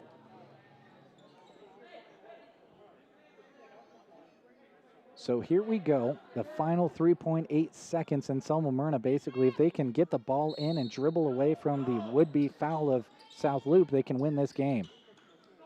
Looking for anyone is Dalton Duree. The ball's on the ground. Who has it? And let's see here. Didn't see the call. That's in my blind corner. The official's going to talk things over. This is where things get interesting for officiating crew in a tense situation like that. 4/10 of a second came off the clock. Seemed like the ball was in play for a little bit longer than that to me. So they may have a discussion about the clock, possession. There were timeouts being called. There were possible fouls. So Myers is to the line. Didn't really hear an explanation as far as what's happening. Myers can't get the free throw to go. My guess is these are technical free throws because South Loop tried to gain possession and call a timeout without having any timeouts left.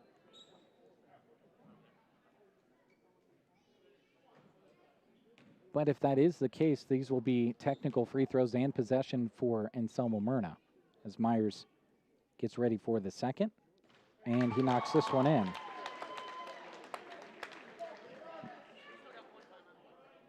Myers 4 of 6 from the free throw line for Anselmo Myrna on the evening. Scoreboard shows no timeouts left for either team. But I hear Coach Myers asking the scores table if he has a timeout left. And now he's awarded one. So this also getting interesting because the scoreboard not accurate on timeouts left. Both teams showing 0, and they award a timeout to Anselmo Myrna, who, according to the books at the table, does have a timeout to use. 3.4 on the clock. All kinds of things happening here in overtime. We'll step away for just a moment and come back with that final 3.4 seconds.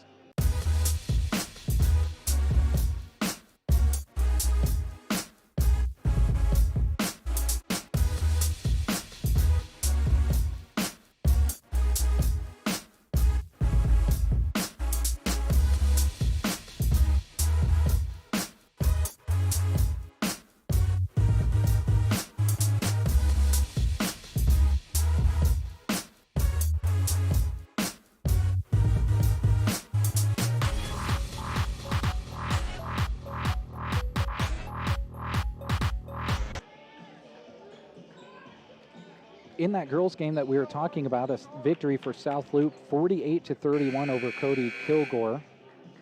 Ellie Ravenscroft of Cody Kilgore led all scorers with 15 in the game. Megan Dunnigan for South Loop with 12, as did Lane Nicole with 12.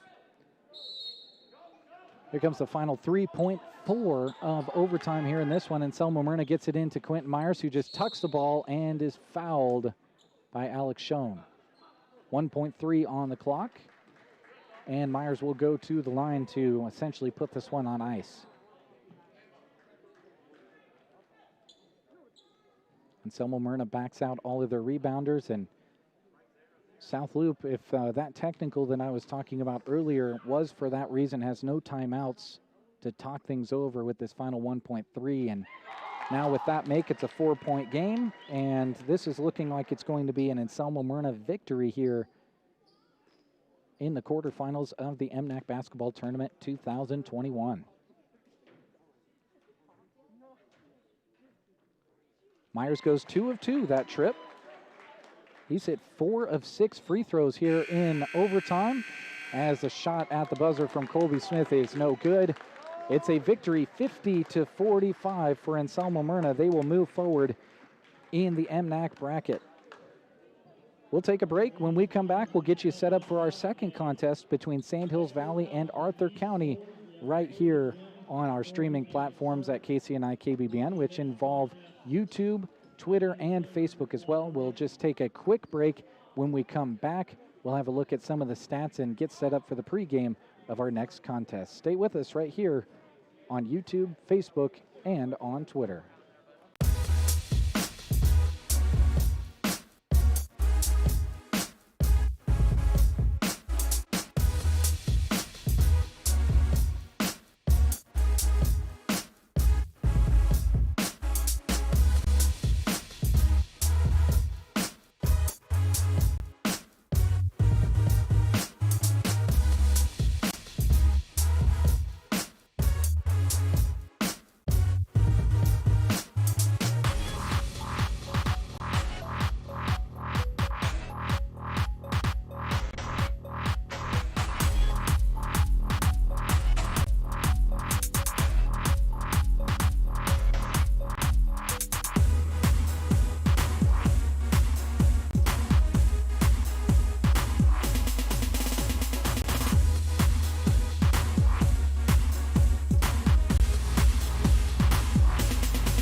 Welcome again to Stapleton as we have wrapped up our first contest of the evening between South Loop and Anselmo Myrna. South Loop was the 3 seed, Anselmo Myrna the 6 seed. Anselmo Myrna getting the victory by a score of 50-45 in a game that went to overtime here this evening. So we hope you folks enjoyed that. And let's take a look at some of the statistics. We'll start this time with Anselmo Myrna. 50 points on the evening, scored 10 points in overtime compared to their opponents' 5 points to secure the victory. They were led in scoring by Dalton Duree with 16, 12 points by Wyatt Lambertson, 10 points apiece from Quentin Myers and Cade Safranek, and 2 points by Carter Johnson to round out the scoring for Anselmo Myrna. And from the free throw line, Anselmo Myrna got there 20 times and knocked down 12 of them this evening. For South Loop, 45 points, scored 5 in overtime. Like I said, had a really hot first and third quarter, but couldn't even eclipse the 10-point mark in the second and fourth quarter, and that allowed Anselmo Myrna to stick around and send this one into overtime where they gained the victory. South Loop led in scoring by Owen Stahlbaumer with 9 points, 8 points apiece from Drew Vickers and Colby Smith, 7 points by Cash Gracie, 5 points from Sam Cool, and 4 points apiece by Alex Schoen and Trey Connell to round out the scoring for South Loop. South Loop got to the free throw line a bunch as well, 16 times. They knocked down 7 of them. So that sets us up for our second contest of the evening between Sandhills Valley and Arthur County. We'll send it to a break, and when we come back, we'll get you set up for this contest between the Arthur County Wolves and the Sandhills Valley Mavericks.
We welcome you back to Stapleton as we get ready for our second game here in the boys' quarterfinals from Stapleton. If you are just joining us, Anselmo Myrna got the victory in the first contest, 50-45 over South Loop. Let's take a look at your starting lineups for Arthur County first. Alex Worthing gets the start, number 5. He's a 5'10" senior. Knight Kramer, a 6-foot tall sophomore. Dakota Storr is 6'1". He's a sophomore as well. Bryce Hanna is a junior, standing 6'2", getting the start. And to round out the starting lineup for the Arthur County Wolves is Edward Daly. He is a 6'3" junior. Tori Swanson is the head coach for Arthur County. The starters for Sandhills Valley, Ryan Shepard is a junior, standing 5'8". Brent Charlton is a sophomore, standing 6'3". Ethan Nicholson, a junior, standing 5'11". Rylan Johns is a sophomore, standing 5'10". And Cole Kramer is a 6'4" sophomore to round out the starting lineups for Sandhills Valley. Tim Cam is the head coach for Sandhills Valley. The Mavericks, Sandhills Valley, come into this contest with a 12-3 record. Arthur County with a record of 5-9. These two teams played not too long ago. They played back on the 19th. That was a victory for Sandhills Valley, but Arthur County gave them all they could handle, and it was a 50-54 loss for Arthur County. So we could see another tight one here today, folks, and we're glad to have you along for the ride right here on our streaming platforms, which include YouTube, Facebook, and Twitter. 8 minutes on the clock, ball's in the air, and we're underway here in our second contest of the boys' action here from Stapleton. Arthur County with the ball. Work it down quickly inside. Layup is no good down low by Edward Daly. Sandhills Valley comes away with it. Here come the Mavericks into their half-court set, just underway here in this game. Ball's knocked out of there. Sandhills Valley controls it. Nicholson right to left. Kicks it out to Cole Kramer. The 6'4" sophomore comes up short on the three-pointer. Still scoreless in this one. 30 seconds gone here in the first quarter. Arthur County with the ball. Shot in the lane put up by Alex Worthing. Can't get it to go. Rebound to the Mavericks. Here comes Sandhills Valley. Awkward play, and a charge is going to be called on Sandhills Valley's Rylan Johns. That's our first foul of the game for either team. Arthur County facing a full-court man-to-man press from the Mavericks. I would assume they saw this last week when they played them as well, and apparently handled it pretty well, because it was only a 4-point victory for the Mavericks of Sandhills Valley. Shot is blocked.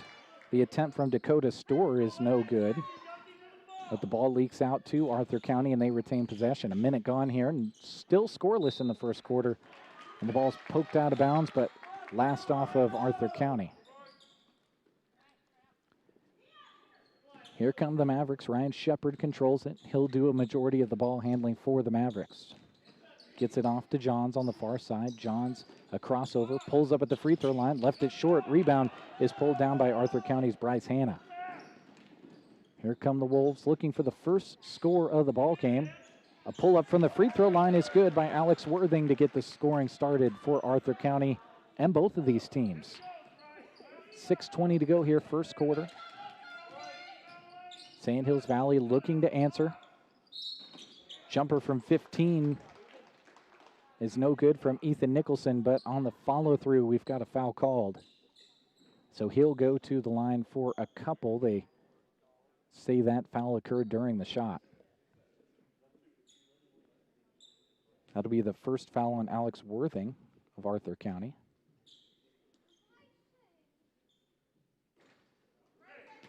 First shot no good from Nicholson.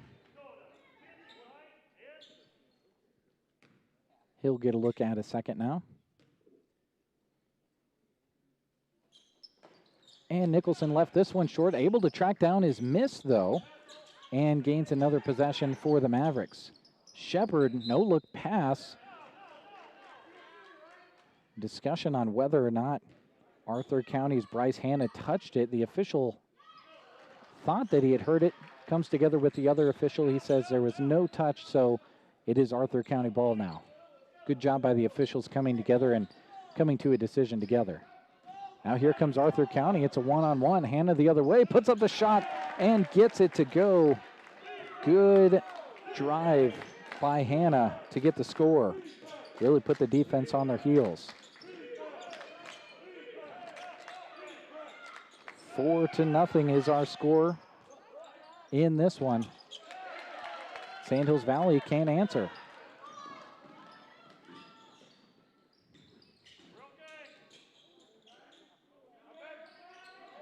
Arthur County in the half court. They work their ball around back up top. Three-pointer is up and down from Alex Worthing. And he adds to his scoring. Had a 2 earlier, now knocks home the 3.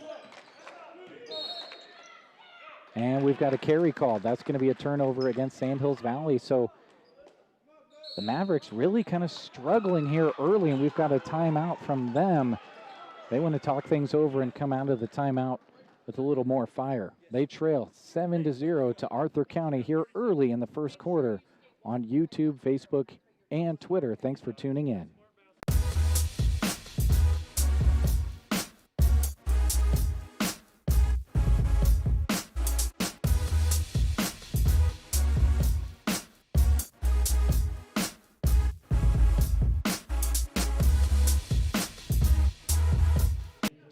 As we come back, want to thank our video sponsors. You see them scrolling on your screen during the game. Agland ATV, Grocery Cart, Mead Lumber, Shelter Insurance, Palmer Monument, Insurance of the Heartland, Triple Bless Boutique, Geared for Sports, Viero, Nebraska State Bank, Power Solutions, Lashley Land, and Consolidated, all helping bring you this boys MNAC action tonight. 7-0 is the lead for Arthur County. A three-point shot is put up, but can't knock it down. Bryce Hanna put up the shot, got front and back rim, but it didn't fall. Back the other way comes Johns of Sandhills Valley. Kicks it all the way out to Ethan Nicholson, who drives in. Couldn't get his shot to go. Rebound, Brent Charlton. Shepard hands it off to Johns, who has it up top. Johns, fancy dribbling, works it near side, now behind the back and goes to the right. And he lost his footing and had to get rid of the ball before traveling. Back the other direction comes Bryce Hanna, who lays it up and in. Bryce Hanna scores another 2. He's got 4 so far in the quarter. 9-0 is the lead for Arthur County. Now an 18-foot jumper is no good from Sandhills Valley's Cole Kramer. And the rebound is going to go off of Arthur County, so it'll remain Mavericks ball. Arthur County playing fast and strong here early. Ball is inbounded to Brent Charlton, who swims through the lane and gets 2 to get the scoring started for Sandhills Valley.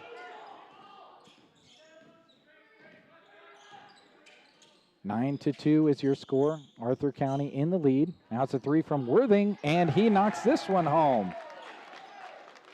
That's the second three-pointer so far in the first quarter for Alex Worthing. Add that to a 2, and he leads all scorers with 8.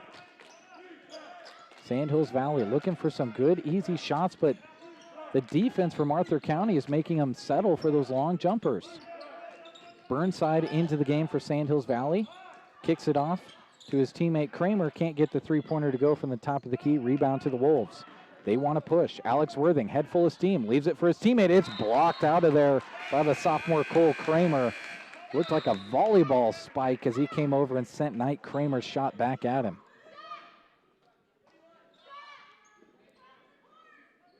Bryce Hanna to inbound it for the Wolves. 3:31 to go here first quarter. The Wolves enjoying a 10-point lead. Gets it into his teammate, Edward Daly. Shot fake, got him to the rim, and then he finished it off. Here comes Sandhills Valley the other direction. A layup is good from Jackson Starr, who's into the game. Breakdown defensively by Arthur County on that one, but they haven't had any of those so far. Nice post-to-post pass goes off to Arthur County's Knight Kramer, and he lays it up and in to get his first score of the game. 16-4 is the lead for Arthur County. Back the other direction, we've got a blocking foul called as Cole Kramer drove in See who they pick up off the ground there for Arthur County. It's Edward Daly who's called for it. So 2 team fouls against Arthur County, just 1 team foul for Sand Hills Valley, and we've got 3 minutes to go here first quarter. Mavericks in the half court. Ball slapped away on the denial, but controlling it are the Mavericks. Doing a good job initiating contact with Ethan Nicholson, and he's fouled as he goes up for the shot. This one on Dakota Storer. Really impressed early by both of these teams. Have yet to see even as much as an eye roll or a slap of the hands in response to a foul call. Both of these teams just want to get out there and compete. As Nicholson knocks home his first. Nicholson 1 of 3 now from the line here early in this one. And his second is good as well. Make it 2 of 4 from the line early for Ethan Nicholson of Sand Hills Valley. Here comes Arthur County under 2:40 to go here in the first quarter. Wolves looking to extend their lead, but they throw it away into the hands of Jackson Starr. Starr eventually tracks it down, misses the shot, but his teammate Cole Kramer follows and scores to get into the scorebook here in the first. Here comes Arthur County, blowing past everybody is the speedster Alex Worthing, and he is really filling up the stat sheet here early in this one. It's a 10-point lead again for Arthur County. Shot in the lane is put up from Ethan Nicholson. Foul against the Wolves. That's going to be the second on Alex Worthing. So while he leads scoring on the other side of the court with 10 points, leads all scorers at the moment here in the first quarter, he also leads in fouls now with 2. First shot is up and good by Ethan Nicholson. Into the game for Sand Hills Valley is Tad Dimmitt.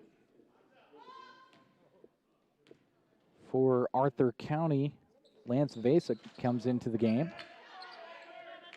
Second shot no good from Ethan Nicholson. Here comes Arthur County back in the half court. Under 2 minutes to go here in the first quarter. It's a 9-point lead for the Wolves. They work it down into the paint. Double team comes. Shots no good from Edward Daly. The fight for it results in a travel. Turnover goes to the Mavericks. Sand Hills Valley would love to go on a little run here. 1:40 left here in the first quarter. They find themselves down 9. They do almost turn it over, but a kick ball is called, so they will retain possession. Thought for a second the ball was going to come out of there into the hands of the Wolves.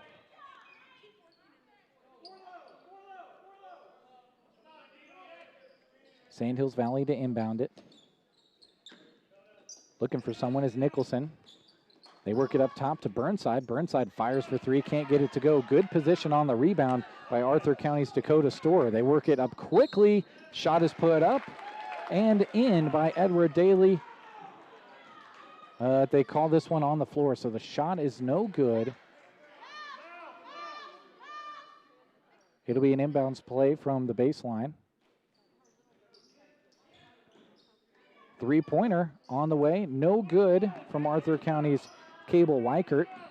And the rebound eventually finds its way into the hands of the Mavericks, but throwing it away, just too much power on it from Dimmitt. It'll be an immediate turnover back to Arthur County. Still an 18-9 game. Arthur County with the ball and the lead. 1:10 to go here, first quarter. Edward Daly with it for the Wolves. Little give and go. Daly gets it back. Looks for the inside pass. A beautiful pass into Dakota Storer. Can't get it to go. And the fight for the rebound is going to be out of bounds off of Sand Hills Valley, so it'll stay with the Wolves on their end. Under a minute to go here, first quarter. Still 18-9 the lead for Arthur County. Ball's passed off the back of a Sand Hills Valley Maverick to get it in. Arthur County with possession.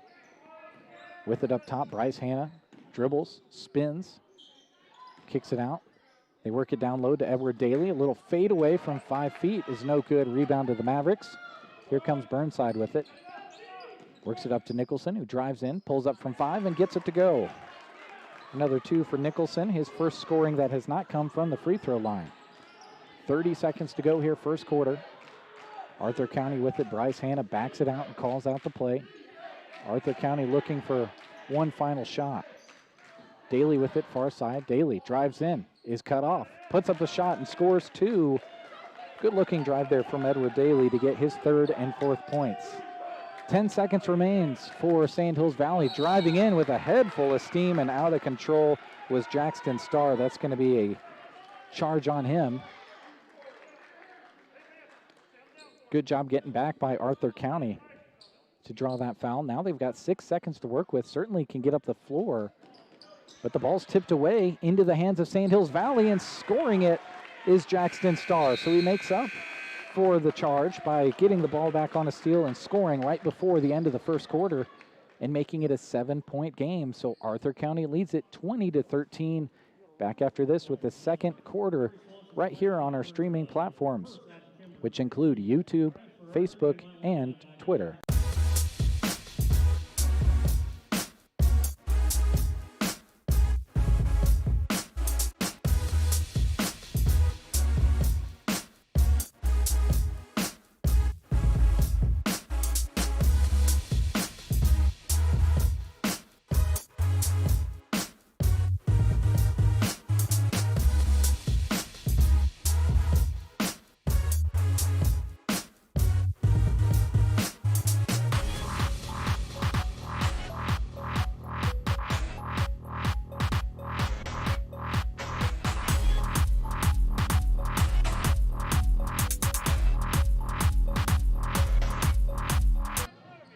Here we go back to the action, 8 minutes on the clock.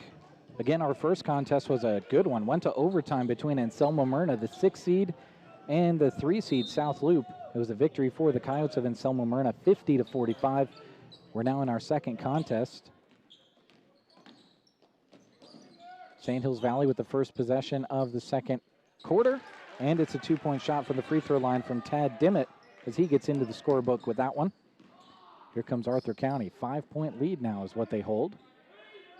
They've had certainly much larger than that. Defensive intensity certainly has picked up. You could tell it even from the first 5 seconds of that possession as Arthur County played some defense.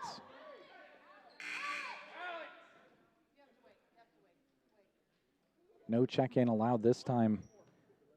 Alex Worthing was trying to check in. They hadn't gotten him at the score table before he ran into the game. They get him, and we're ready to go as Arthur County will inbound it.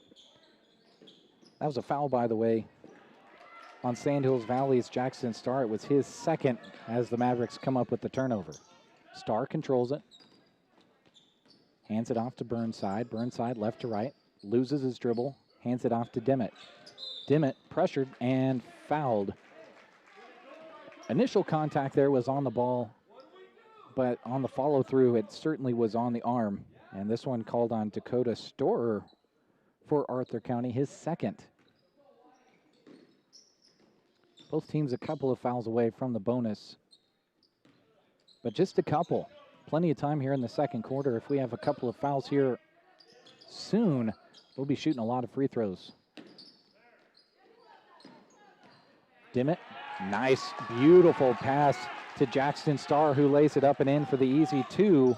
He's got 6. Now back the other direction. Burnside with some good defense poked the ball away. It will stay with Arthur County, but we've got a timeout from the Wolves on the court. So with 6:57 to go here in the first half, it's a 20-17 lead for Arthur County. I want to take this moment to thank another one of our great sponsors bringing you this video broadcast on YouTube, Facebook, and Twitter. 4 County Heating and Air. Owners Brian Hogg and Austin Cox serve the area with a combined 20 years of experience in the HVAC industry. They provide free estimates and 24-hour service. Make sure your heater is ready for the cold weather coming. Call 4 County Heating and Air in Broken Bow, 872-2258. Again, thank you to our other sponsors, Agland ATV, Grocery Cart, Mead Lumber, Shelter Insurance, Palmer Monument, Triple Bless Boutique, Insurance of the Heartland, Geared for Sports, Viero, Nebraska State Bank, Power Solutions, Lashley Land, and Consolidated. If you do business with any of those folks in the coming days, weeks, and months, please tell them thank you for bringing you this action. Under 7 to go here as the Mavericks have the ball in the half court. Dimmitt with it up top. Hasn't used his dribble, but passes it off to Nicholson. Nicholson, a couple of dribbles out the top of the key, calls out the play, and hands it off to Starr. Starr backs it out. 6:30 to go here, second quarter now. Mavericks trailing by 3, 17-20 with the ball. Starr right to left. A little bit of 3-2 zone almost looks like for the Wolves. Really pressuring the wing players of Sandhills Valley. Or an extended 2-3 coming off that bottom part. Sandhills Valley inbounds the ball to their tall sophomore Cole Kramer. He comes down with it. Can't get the shot to go, and we've got a tie up on the rebound. We go to Arthur County. Daly to inbound it. Far side to Hannah. Daly a couple of dribbles. Double team now, and loses the ball, but the Mavericks were the last to touch it. Ethan Nicholson got active hands and got his hands on the ball, just couldn't chin the ball before it went out.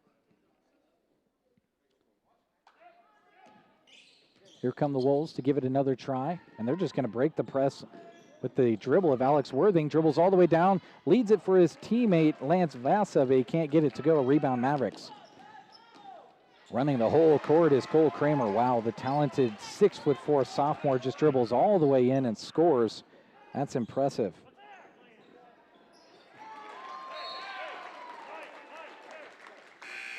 The other direction, ball turned over from the Wolves. You look up at the clock, all of a sudden we've got a 1-point game. Sandhills Valley fighting right back into this one. Arthur County had that early lead, stretched it to double digits, and Sandhills Valley has fought back into this one. At the end of the first quarter, it was a 7-point lead for Arthur County. Now it's a 1-point lead. Starr pressured, gets it off to Burnside. Burnside had his pocket picked on the pass as Worthing wants to go the whole way. Euro step. And we've got a blocking foul called on the drive. This one going to be on Burnside.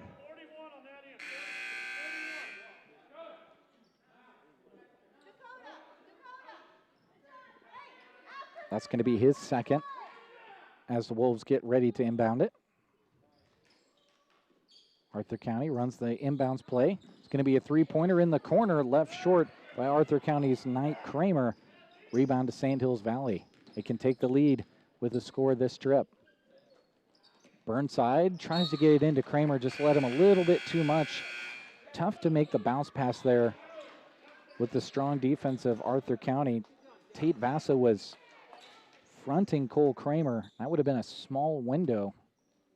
It's turned over back to Arthur County. 5:15 to go here, second quarter. It's a 1-point lead for Arthur County, 20-19, as they work it into the half court. Worthing with it up top, no look pass out to Hannah. Hannah back down low and into Vassa. Vassa, couple of dribbles, lost himself under the basket, and we've got a 3-second call. Thought that was maybe coming. Vassa had been down there a while. And Tate called for the 3-second in the lane. And now under 5 to go, 1-point lead. Sandhills Valley just trying to get over that mountain and get back into this one with the lead. Shepard back into the game, as is Ryland Johns. Ryland's shot no good. Fight for the rebound is going to stay with Sandhills Valley.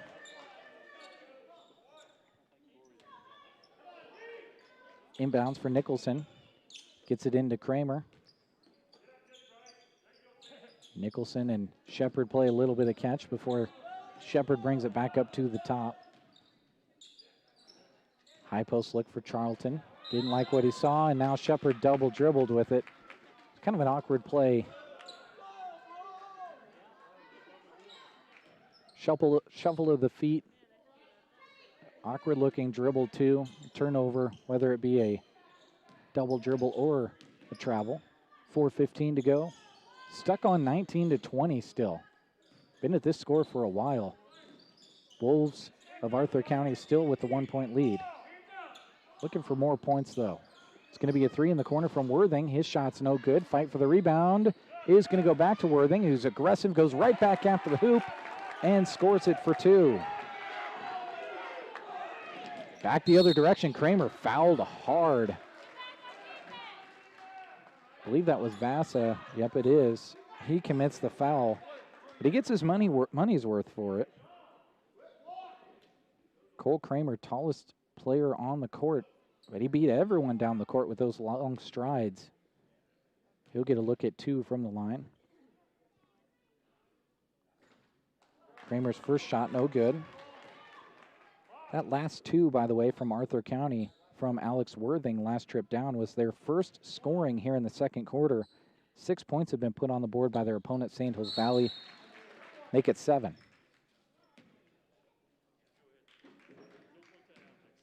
And we've got a substitution. Play stops for just a moment. Coming in for Arthur County is Dakota Storer. Arthur County, beautiful press break and instantly a 2-on-2.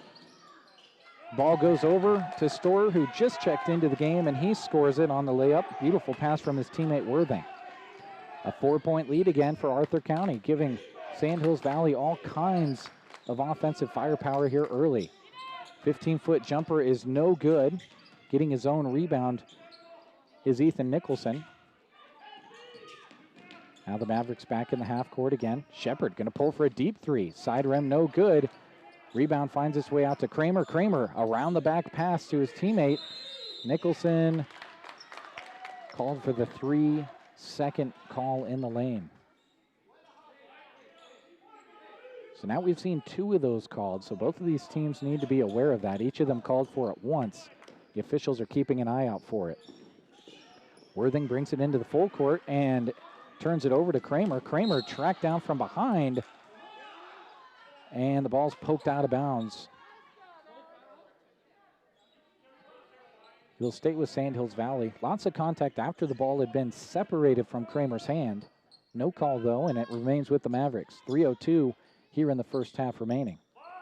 3-pointer from Shepard is good. Sandhills Valley needed that. That's Shepard's first score, and it pulls Sandhills Valley back to within 1. Here comes Arthur County, and a foul going to be called. Alex Worthing playing receiver on that play. Caught it over the shoulder, trying to break the press. And the foul's committed by Shepard. 6 fouls apiece for each of these teams. 1 more foul either way, and we're shooting 1-and-1 in the bonus. Worthing with it, near side. Now comes to the top of the key. Skip pass goes over to Hannah. Fires for 3. Hannah left it short. Rebound by his teammate Storer. Now back out to Worthing. Worthing, a couple of dribbles. 2:30 to go here, first half. Another 3 on the way from Kramer. This one short. Rebound goes into the hands of Nicholson, who wants to push. Nicholson, forward. Stops at the high post. Over to Johns. Johns kicks it out. Didn't like what he saw. 2:15 to go, first half now. Sandhills Valley again can take the lead with a score on this trip. They've not been able to get over that hump. Arthur County has led the entire game. They lead no more. A shot from Ethan Nicholson. His first score of the second quarter puts them in lead by 1. Now a 2-on-1 for Arthur County. And good defense by Sandhills Valley's Brent Charlton. Just stood his ground. And Arthur County turns it over. Here comes Shepard. Leaves it off for Nicholson. He's feeling it. Can't get it to go. Left it long. Rebound back out to Johns of Sandhills Valley, who pulls right away. Left it short. Rebound to Kramer. Jump stop in the lane. Left it short. And the rebound out to Shepard. Another try for Sandhills Valley. A runner from Shepard. Weak side rebound is pulled down, and we've got a foul away from the ball, I believe before Charlton's shot.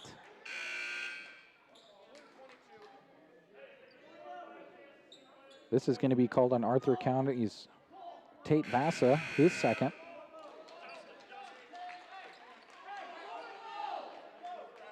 It'll be an inbounds for Sandhills Valley, who recently gained their first lead of the game. That foul, by the way, is the 7th, so it'll be the bonus for Kramer, who checked out of the game and now has to check back in and go back to the free throw line to take his free throws. Kramer's 1 of 2 from the free throw line so far.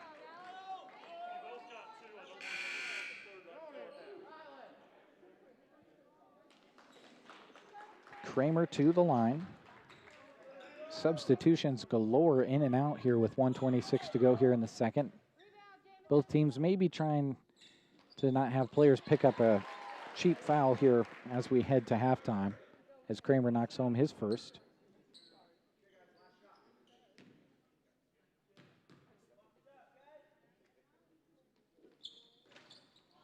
Kramer's second shot, no good, but his teammate pulls down the rebound. Charlton comes out of there with it. Now Charlton gets it back in the lane and has the ball poked away from him, and we have a double dribble called against the Mavericks. That's a turnover.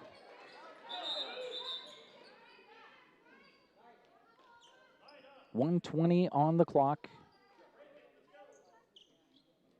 St. Hills Valley with the lead. A lead they've not had for long, and a lead they had to work really hard to get. Arthur County came out blazing in the first quarter, went on a huge scoring run led by Alex Worthing, who scored 10 in the first quarter. Hannah to inbound it, gets it in, and the Wolves work into the half court. Pass goes all the way up the field, up the court, and is intercepted by the Mavericks, who gain another possession with 1:10 to go. Shepard pulls for 3 and hits it. Shepard with 2 threes in the quarter now, and it's a 5-point lead for St. Hills Valley. The Wolves back into the half court. A 2 is put in from Justin Wenzel. Here come the Mavericks. The pace is quickened again in this one. 49 seconds to go here, first half. Shepard with it. Leaves it. Baseline drive. Results in the ball going over to St. Hills Valley's Jackson Starr. The shot's no good, and we have a foul on the fight for the rebound. This one going to be whistled against the Wolves. Justin Wenzel whistled for the foul. It's his first. To the line for St. Hills Valley is Cooper Barnum. And Cooper's first shot did not hit the rim, so it'll be the Wolves to inbound it.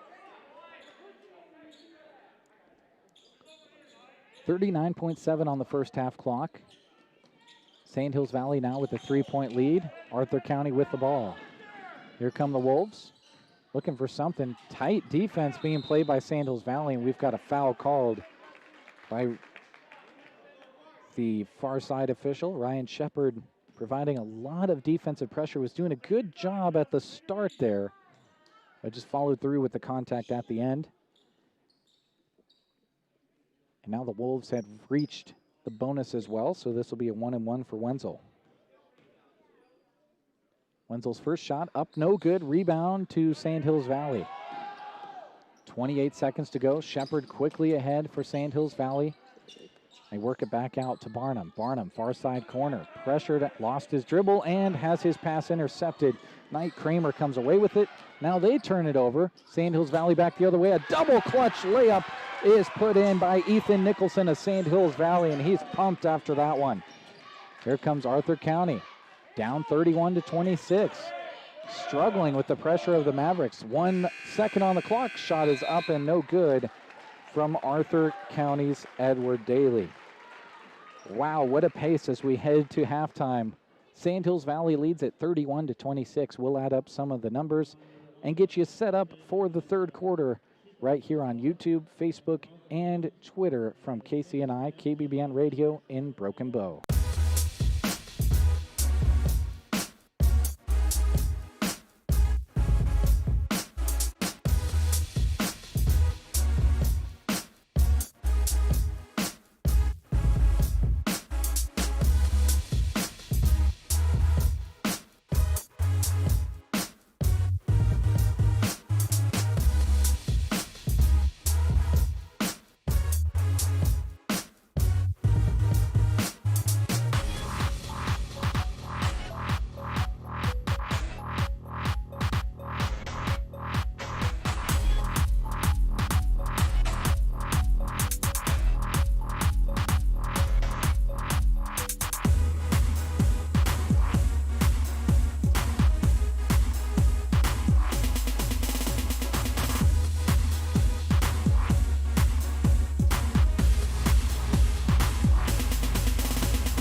Welcome back to Stapleton, as our halftime score is St. Hills Valley 31 and Arthur County 26. Let's take a look at some of the scoring.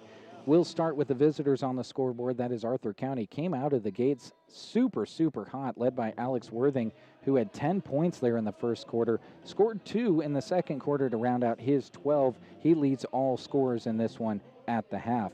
To round out the scoring for Arthur County, 4 points apiece by Edward Daly as well as Bryce Hanna. 2 points apiece from Justin Wenzel, Knight Kramer, and Dakota Storer. That's the scoring for Arthur County. For Sand Hills Valley, they're led in scoring by Ethan Nicholson. Got himself to the line a bunch of times there in the first quarter.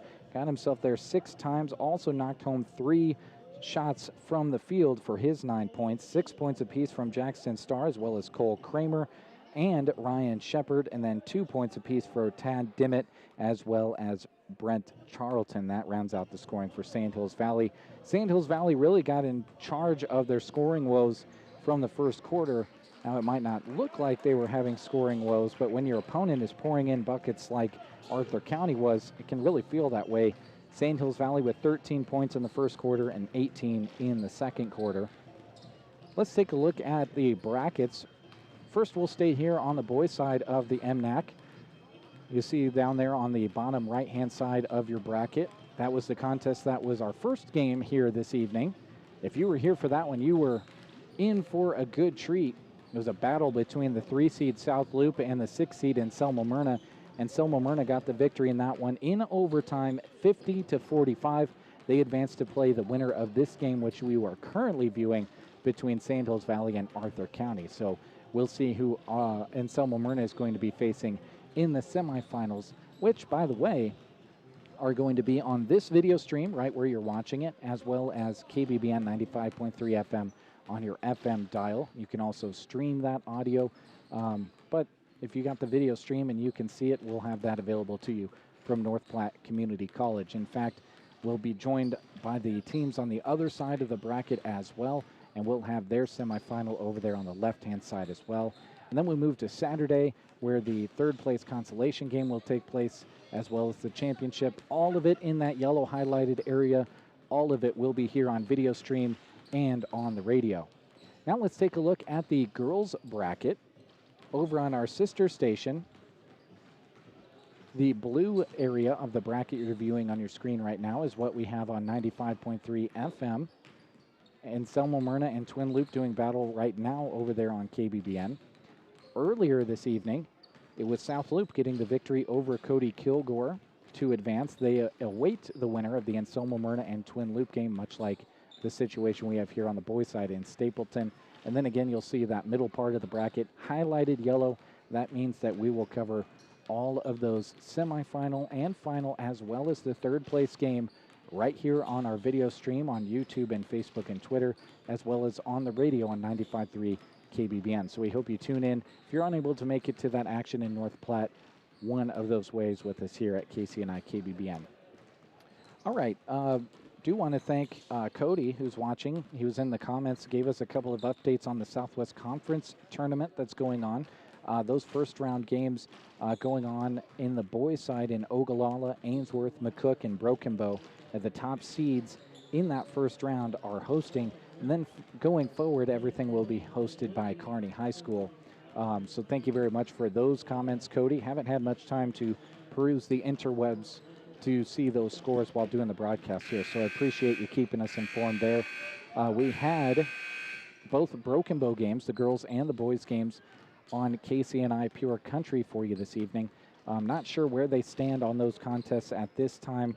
The Broken Bow boys were slated to play Gothenburg. That was a 7:30 game.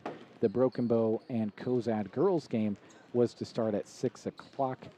Broken Bow, the 1 seed in that one, Cozad the 8, and Broken Bow and Gothenburg in the boys' side. Broken Bow the 2 seed, Gothenburg the 7. So, of course, keep your eyes on sandhillsexpress.com. That's our website that has all kinds of scores and sports information, as well as lots of great local news content and bunch more on there. Go and click around on sandhillsexpress.com when you get some time and see all that it has to offer. We're about 2 minutes away from the third quarter, starting right here on your streaming platforms from KCNI KBBN Radio, including YouTube, Twitter, and Facebook. So we'll step away for another moment and come back with that third quarter right here.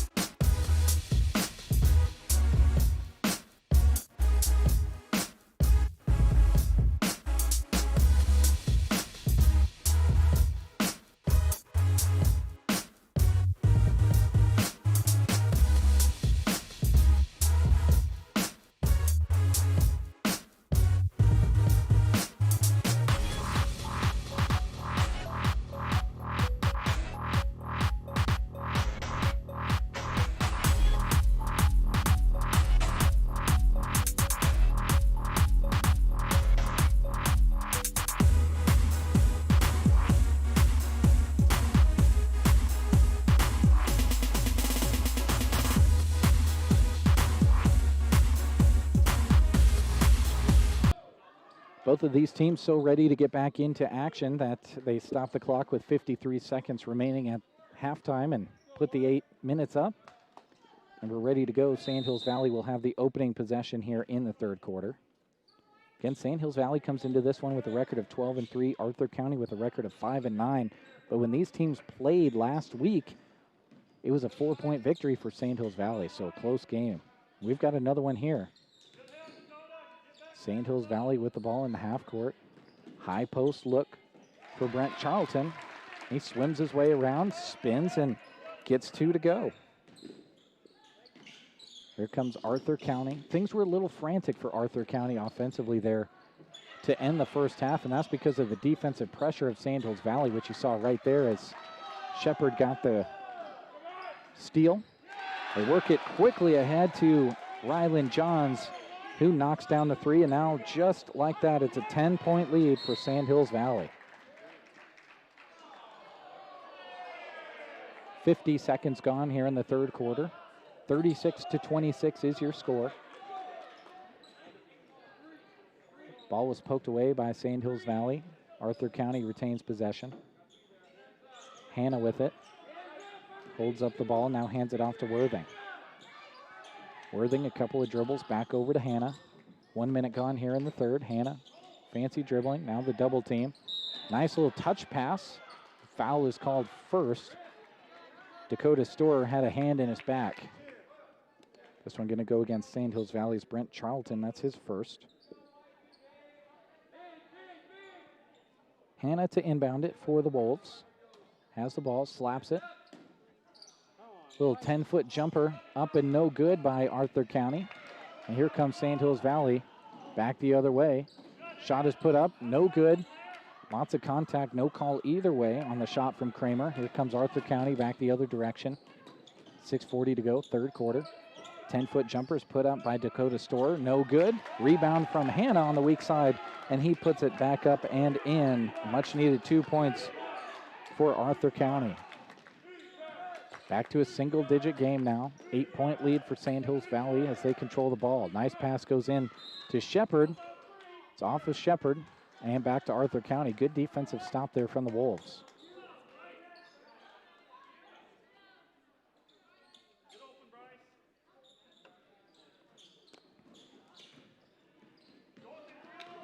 Here comes Arthur County, 3-on-1. Ball's thrown away from Worthing. Here comes Sandhills Valley after the turnover. No one stops the ball. Now they work it out to Johns. Johns spots up for 3, left it short. Rebound is pulled out of there by Dakota Storer on the weak side. 2 minutes gone here in the third quarter. Arthur County almost throws it away. Now they do throw it away into the hands of Nicholson. Nicholson leading the break against the 1-on-3. Stops short and scores 2. A few plays have been pretty physical between these two teams that have gone without calls from the officiating crew. It's going to be pretty rough when they decide to get things under control and call the next foul in one of those situations, because you kind of set yourself that precedent by not calling them previously in the game. If there's any Green Bay Packers fans watching the stream, you know what I'm talking about. 5:43 to go here in the third. It's a 10-point lead again for Sandhills Valley.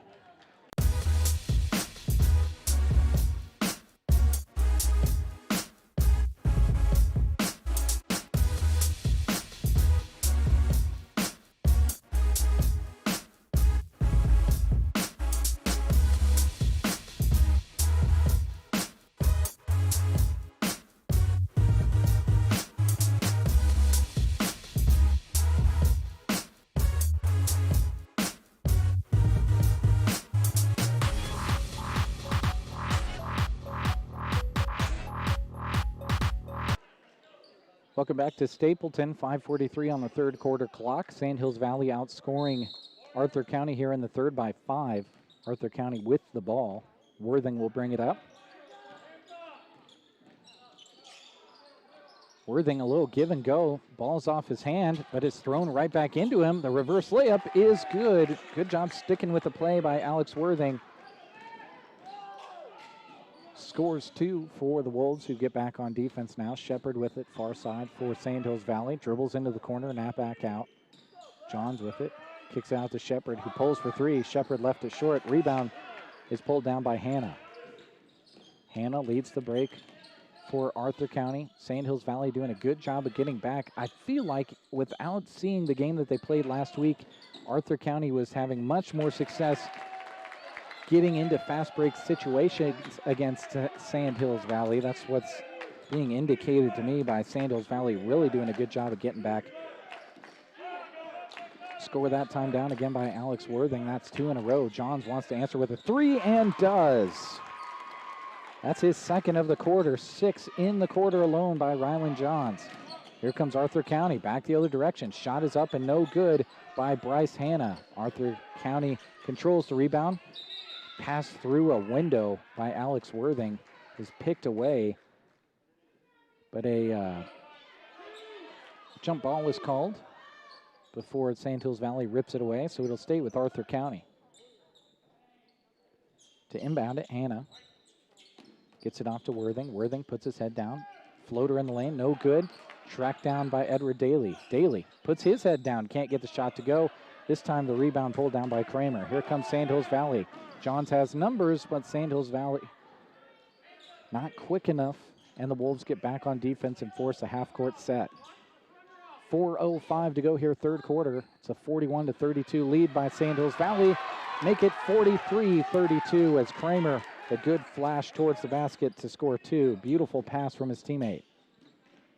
And a travel going to be called here by Alex Worthing. Just wanting to push the ball up a little bit too quickly against the press of Sandhills Valley and forgot to put it on the floor. Under 4 to go now, third quarter. 11-point lead for Sandhills Valley. They've had to earn every single point against this defense of Arthur County, who are fighting hard. Arthur County's got to get some scoring going here soon, though. Nicholson hands it off to Charlton, who has it up top. Charlton hands it off to Shepard, who pulls for 3 immediately. Side rim, no good. Rebound is going to go out of bounds and will go to Arthur County.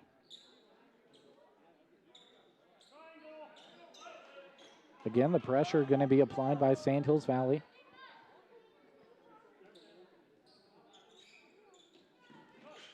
The inbounds is made, and here comes Arthur County the other way. And the ball is really, really high for Dakota Storr, but somehow he went up and got it. Now the ball's thrown away into the hands of Kramer. Kramer, 2-on-1, going to take it himself, and he scores it for 2. Kramer with 4 in the quarter. Sandhills Valley making everything difficult for Arthur County, but Arthur County making things difficult for themselves as they throw the ball away again.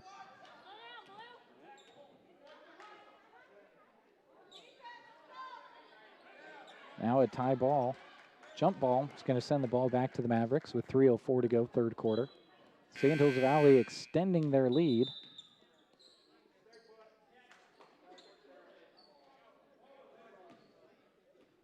Sandhills Valley trying to get a late substitution in, but the ball was in play, so the buzzer sounded, and, you know, maybe at other venues that wouldn't happen, but on the home court, they wanted to get their subs in, but they stay with the 10 that are on the court both ways.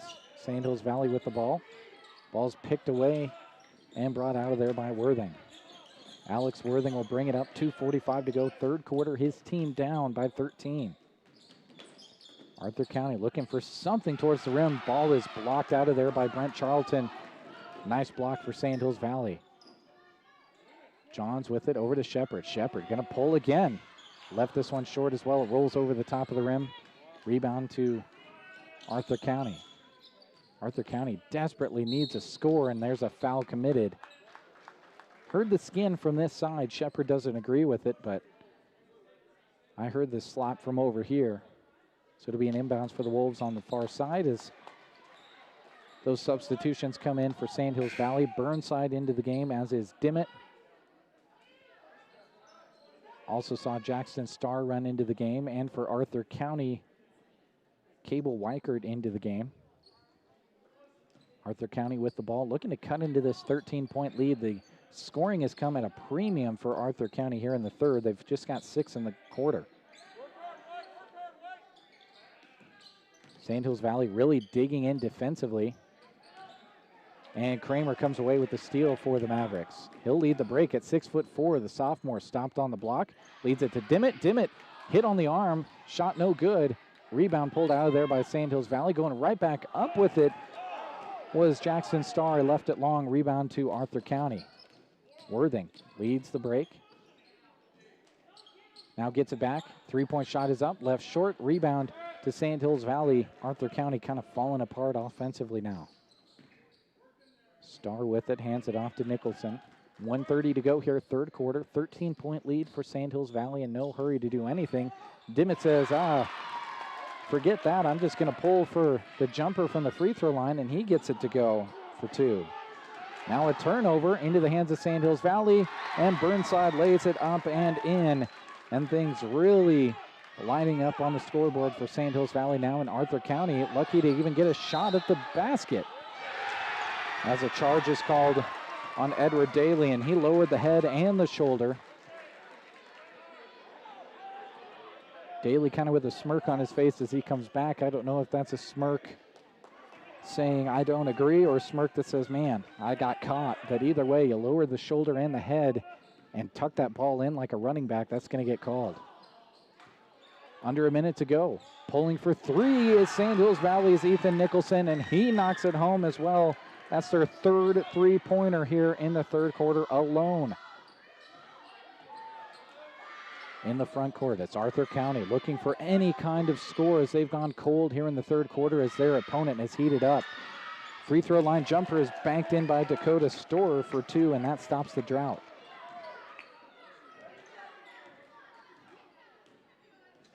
Under 30 seconds to go now for Sand Hills Valley. Burnside with it. On the far side, picks up his dribble. Now gets help from his teammate Nicholson. Nicholson dribbles it up to the top, now near side. Fake the handoff and put the shot up and in. I'm surprised he wasn't called for a carry or a double dribble there. But as it stands, it's a 2-point score. And Sand Hills Valley gets the steal, and Nicholson scores it again. And that's how we end the third quarter. Sand Hills Valley faithful in attendance, all sorts of pumped up as their team has extended their lead to 56-34. We'll step away and get ready for the fourth quarter next, right here on KCNI KBBN's Facebook, YouTube, and Twitter pages.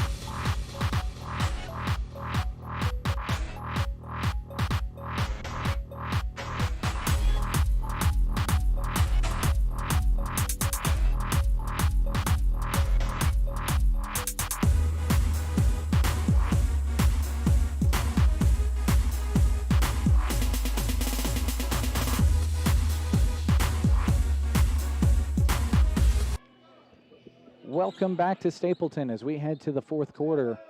Sand Hills Valley outscoring Arthur County 25-8 in the third quarter to gain this 56-34 lead. And a pass into the post is knocked away, but a foul is committed. And Edward Daly was going up for it, and he was fouled. That's going to be the first foul on Ethan Nicholson of Sand Hills Valley. Hanna to inbound it, has his pass intercepted by Burnside, who brings it into the half court and holds up for Sand Hills Valley. 15 seconds gone here in the fourth quarter as a few of the substitutions have come in for Sand Hills Valley. Dimmer kicks it out to his teammate. Putting up the shot, leaving it short was Alex Martinez. But we've got a travel called as Martinez tried to track down the miss and turned it over. Martinez runs in front of his own bench and gets a couple of jokes thrown his way as he cracks a smile, gets back on defense, and sits at the top of that, what looks like a 1-2-2 zone now being thrown at Arthur County. Shot is short. Here comes Sand Hills Valley the other way. Dimmitt can't control the pass, and we've got a jump ball in the lane. Again, if you're just joining us, earlier on this evening, it was a good battle between the 2 seed, South Loop, and the 6 seed in Selma Myrna. That one went to overtime. A victory for the Coyotes of AM, 50-45. Arthur County gets a turnover, going the other way and laying it up and in for 2 is Worthing.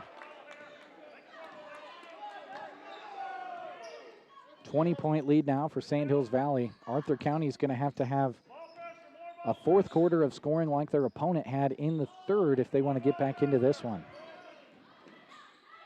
Ball on the floor by Tad Dimmitt. Kicks it out to Burnside. Burnside for 3, gets it almost all the way down. Martinez with the follow on the miss.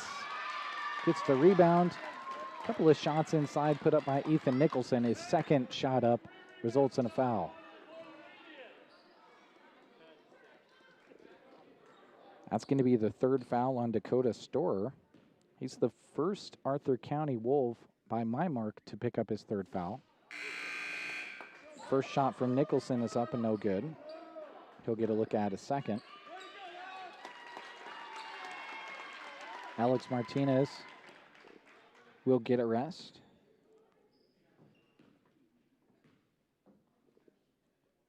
Second shot from Nicholson is good. That's the first point scored by Sand Hills Valley here in the period. Alex Worthing holds the only score for Arthur County so far in the period. It's early, though. 6:35 to go in the fourth. Sand Hills Valley needs some quick scoring, and they need it now, down 57-36. Hannah going to foul it for 3 and hits it, and that's exactly what Arthur County needs. The 3-point shot can be the equalizer. And Hannah gets his 7th, 8th, and 9th points on the evening. Burnside, head full of steam, hands it off. Here's Sand Hills Valley in the half court.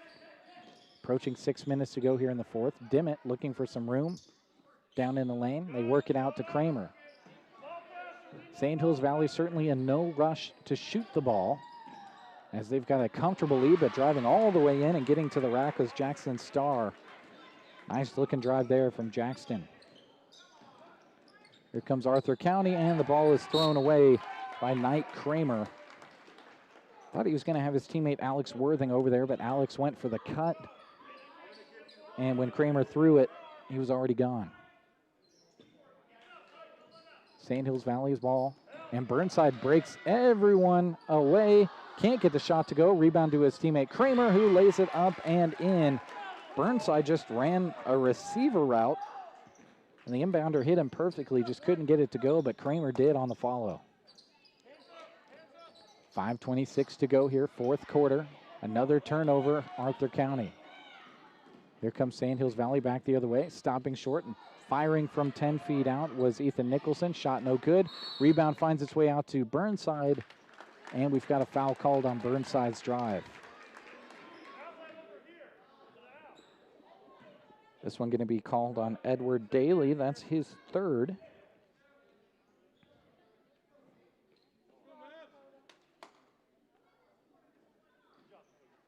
Mavericks inbound, goes to Dimmitt, up to Burnside, who works it quickly around to the opposite side.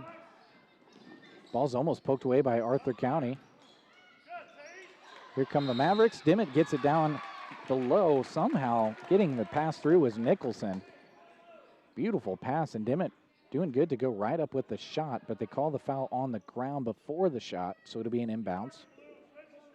It's going to be the third foul on Tate Vassa.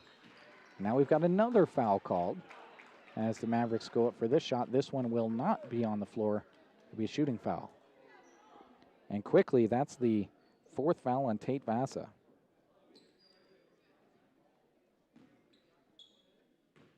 Kramer to the line, a couple of dribbles, goes through his routine, and gets the friendly roll on his home court.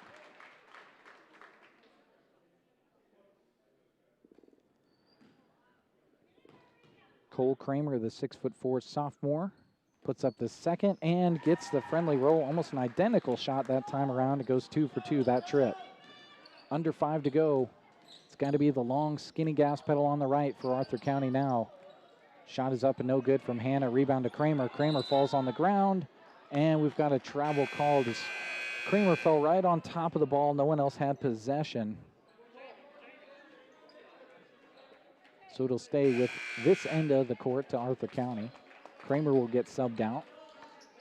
I believe running in for him was Brent Charlton.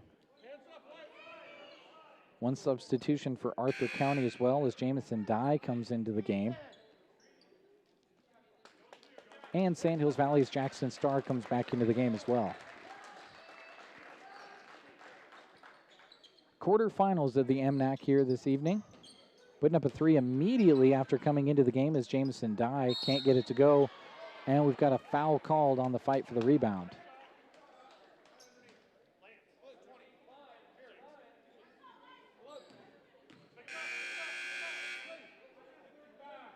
That's just a 6-team foul on Arthur County. First on Bryce Hannah. 3-team fouls for Sandhills Valley. That gets you an idea of the foul situation right now. Mavericks break the press of the Wolves and get it into the half court with 4:30 to go with a comfortable lead here in the quarterfinals. Well on their way to a matchup against Anselmo Myrna in the semifinals of the MNAC. Dimmitt puts it on the floor, putting it up for 2 and knocking it home for Sandhills Valley is Jackson Starr. His second make of the quarter. Hannah the other way, wants to answer with a 3, left it short, rebound falls into the hands of Starr, who will bring it up. Jackson Starr, left to right, drives all the way to the block, now is cut off there, good defense from the Wolves. Kicks it up to the high post to Charlton, who knocks home the 15-foot jumper. Well, the Wolves have kind of figured out the scoring on the offensive end, but then the defense kind of fell apart on the other end. They just have not been able to cut into this lead that Sandhills Valley gained in the third quarter when they outscored Arthur County 25-8. Foul is whistled on Jackson Starr. That's his third, so to the line is Alex Worthing. First one left short. Alex had a good first half, good first quarter, scored 10 of his 12 first half points in the first. He's got 6 so far here in the second half. And it will remain 6 as the second is no good. Rebound is pulled out of there by his teammate Edward Daly, and he's fouled on his putback attempt. So this is going to be the second foul on Brent Charlton, as Daly goes to the line with 3:41 to go here, fourth quarter. First shot up and short for Daly. Sandhills Valley, the 2 seed, looking like they're going to advance and take on the 6 seed Anselmo Myrna as Daly gets his second to go. Of course, to keep up with all of the MNAC scores, look for the post-game story on sandhillsexpress.com this evening, so you know what happened on the other side of the bracket as well, away from games that we're covering here on our stream and on our other 2 radio stations, as the shot inside is good from Sandhills Valley's Jackson Starr. Having a good quarter, 6 points in the quarter alone, and now Johns back into the game and picks it off for Sandhills Valley. Johns going to lead the break, can't get the shot to go, rebound to Hannah of Arthur County. All kinds of pressure on Sandhills Valley, or on Arthur County, excuse me, from Sandhills Valley. Hannah can't get 2 shots to go, and he's visibly frustrated after that trip. Back the other way comes Starr, can't get it to go, followed by Dimmitt, no good, and the second follow is good. So Dimmitt filling up the score sheet there, got the point, the 2-point try rather, and a couple of rebounds on his stat sheet. And we've got a travel called as Arthur County's Knight Kramer drug the pivot foot. And we've got a bunch of substitutions coming in for Sandhills Valley, and as is always the situation with these new players on the court, I'll try to call them out to you as they work their way into the action. And another situation that we sometimes run into, we've got one player out there for Sandhills Valley who has the ball right now, who's not on the roster that we were handed coming into the game. Alex Martinez has it right now, though. Shoots the three, left it short, tried to track down his own rebound, but could not. Coming away with it was Cable Weichert for Arthur County. Under 2:30 to go now. Arthur County with the ball. Hanna with it inside. Had his shot blocked from behind. A beautiful block by Sandhills Valley's Cooper Laher. Got every bit of that one. 2:10 to go here, fourth quarter. Sandhills Valley's Burnside drives in and is fouled. That's going to be the third foul on Alex Worthing, as Burnside will go to the line. Coming into the game for Arthur County is Justin Wenzel. Had 2 points in the first half. Also back into the game, Jamison Dye, who's going to have to wait after this free throw if it's a make. It's no good. Rebound to Alex Martinez. Kicks it out to his teammate Ethan Weems. His three-point shot is no good. Wow, big collision in there between Burnside and Arthur County's Tate Vassa, and Burnside's head just literally looked like a pinball there, but the good thing is he comes up with a grin on his face. It results in a foul being called on Worthing. Actually, they called this one on Tate Vassa, and that's his fifth, so he's fouled out of the contest as Burnside goes to the line. Burnside's first shot off the side rim, no good. Fight for the rebound. No signal, but they say it's Wolves basketball. 2 minutes on the dot to go. This one really got out of hand for Arthur County in the third quarter, where they were outscored 25-8. And we've got a timeout on the floor. We'll step away for a moment as well. 1:54 on the clock. Sandhills Valley 71, Arthur County 40.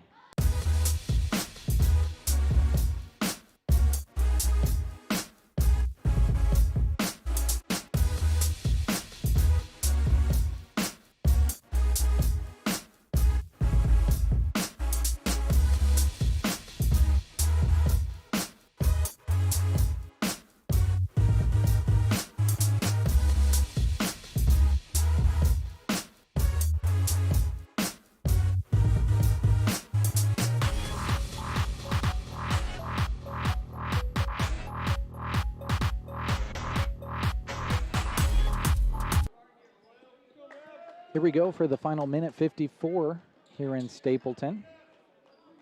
Sandhills Valley will advance to play Anselmo Myrna. Arthur County will go into the consolation brackets. They will play on Friday. So if there is a benefit for Arthur County, it's that they get an extra day of rest. They get to rest on Thursday before getting back to action on Friday, whereas Sandhills Valley will be right back into action. Shot is up and short from Jamison Dye. Rebound out of bounds will go to Sandhills Valley. Coming in for the Wolves, Sizer. Both Sizers, Asa Sizer and Aiden Sizer, both into the game. Burnside with it for the Mavericks, hands it off to Martinez. Martinez with it up top, a couple of dribbles. Floats it over to Cooper Laher. Now the unnamed player on our roster caught on the block. Nowhere to go, and a travel. Looking for some room, drug that pivot foot. Good defensive pressure there from Arthur County's Jamison Dye. As we near the end of this game and you folks are getting ready to finish up watching, want to remind you to follow our Facebook page, our YouTube page, whatever you're watching on this evening. We'd really appreciate it. Then you can catch all the action that we have in the future. 2 shots from Arthur County, no good that time down. Burnside gets the rebound and puts up the shot. It's blocked up top, but there's some contact down below that doesn't result in a foul. so it'll be an inbounds for Burnside. Burnside looking for anybody, gets it in. Ball works its way out to Weems. Weems puts up the shot and scores 2. Very cool to see the reserve freshman score in this one with under a minute to go in the MNAC. Back the other direction, Weems now gets the pick off on defense, leads it ahead. Sandhills Valley heading up the floor, and it's knocked away, but it'll be an inbounds that will stay with the Mavericks. That's the thing that's really special about the MNAC tournament. You get in these situations, these are things that these kids will remember when they get those scoring opportunities as reserves. Burnside three-pointer is up, back rim no good. Fight for the rebound coming out of there is Arthur County's Justin Wenzel. Here comes Arthur County, led by Wenzel. It's poked away by Burnside, who dribbles it out of there and holds it up across half court with 20 seconds to go here in the fourth quarter. Burnside, left to right, hands it off to Alex Martinez. Martinez, skip pass over to Weems, fires for 3 off the top of the backboard, no good. Collision on the fight for the rebound. Burnside comes away with it. Now with 3 seconds, they work it over near side to Layer. Can't get the 3-point shot to go, and it's a 73-40 victory for Sandhills Valley. They will advance in the bracket. They will play in Selma Myrna in the semifinals. That's the word I was searching for on Thursday. Those semifinals, of course, we'll take a look at the bracket actually here shortly. Those semifinals are going to take place on Thursday. Their game will be at 6 o'clock against Anselmo Myrna, who got the overtime victory over the 3-seed South Loop earlier this evening. Also, the other side of the bracket will be joined by those teams that came out of those quarterfinals and have their games for you as well right here on our streaming platforms and on our radio station 95.3, as we also will have that action there for you. Let's take a look at the girls bracket now. We do know that South Loop got the victory in their earlier game and moved on against Cody Kilgore. And Selma Myrna and Twin Loop don't have a confirmed final score on that one. But of course, that final information will be passed along to you in the stories on sandhillsexpress.com. So keep an eye out for that and that post-game story, and keep an eye out for all of the MNAC stories and information you could hope for on sandhillsexpress.com. Of course, we'll have those semifinals, finals, and the consolation game in the girls' side of things as well. Right here, we're going to go ahead and take one final break. I'll add up the final numbers in this Arthur County and Sandhills Valley matchup, and we'll come back and take a look at those final numbers right after this.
And we welcome you back one last time to Stapleton, where we just wrapped up the second of two broadcasts for you here on our streaming platform. St. Hills Valley getting the big victory, 73-40. They are the 2 seed, getting the win over the 7 seed Arthur County to advance to play Anselmo Myrna, who won in overtime on this very court earlier this evening with a 50-45 victory in overtime over South Loop. Let's take a look at some of the scoring numbers in this one. We'll start with the visitors, Arthur County.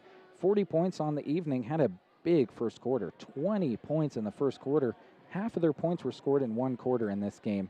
They were led in scoring by Alex Worthing with 18, 9 points by Bryce Hanna, 5 points from Edward Daly, 4 points knocked in by Dakota Storer, 2 points from Justin Wenzel to round out the scoring for Arthur County. For Sand Hills Valley, 73 points. The big turning point for Sand Hills Valley was coming out of the locker room at halftime. They outscored Arthur County 25-8 in the third quarter to take a commanding lead, which they were able to hold on to until the end of this one, again winning 73-40 to advance in the MNAC bracket. Look at their scoring. Ethan Nicholson led all scorers in this contest with 19 points. 14 points for Cole Kramer, 12 points for Jackson Starr, and then 6 points apiece for Ryan Shepard, as well as Brent Charlton, Rylan Johns, and Tad Dimmitt. 6 was a magic number for many of the St. Hills Valley Mavericks, and then 2 points for Caleb Burnside, as well as Ethan Weems to round out the scoring for St. Hills Valley. Free throw line was another big story in this one. St. Hills Valley got to the line 15 times and knocked in 8 of them. Arthur County to the line just 5 times by my unofficial mark and making 1. So that wraps it up here in Stapleton. Again, Anselmo Myrna getting the victory in the early contest over South Loop, 50-45 in overtime. They advance to the semifinals. They will play St. Hills Valley, who just got the victory 73-40 in the second game. Again, keep your eyes on sandhillsexpress.com so that you know which teams are going to be playing in the semifinals from the other side of the bracket. Those contests were going on this evening as well in Mullen. They were playing on 2 different courts there for those games, so keep that in mind. And as you see the bracket on your screen, remember that we will have coverage right here on the streaming platforms of those semifinals, finals, and consolation right here on where you're watching. And we'll also join the radio broadcast side of things for those if you're driving in the car and want to listen to those games that way as well. So there's a quick look at the boys and girls brackets in the MNAC as we wrap up our broadcast here from Stapleton. And we want to thank you one last time for watching, and we want to thank our video broadcast sponsors of this second contest. They include 4 County Heating and Air, Agland ATV, Grocery Cart, Mead Lumber, Shelter Insurance, Insurance of the Heartland, Palmer Monument, Triple Bless Boutique, Geared for Sports, Viero, Nebraska State Bank, Power Solutions, Lashley Land, and Consolidated. For our videographer, Christy Wells,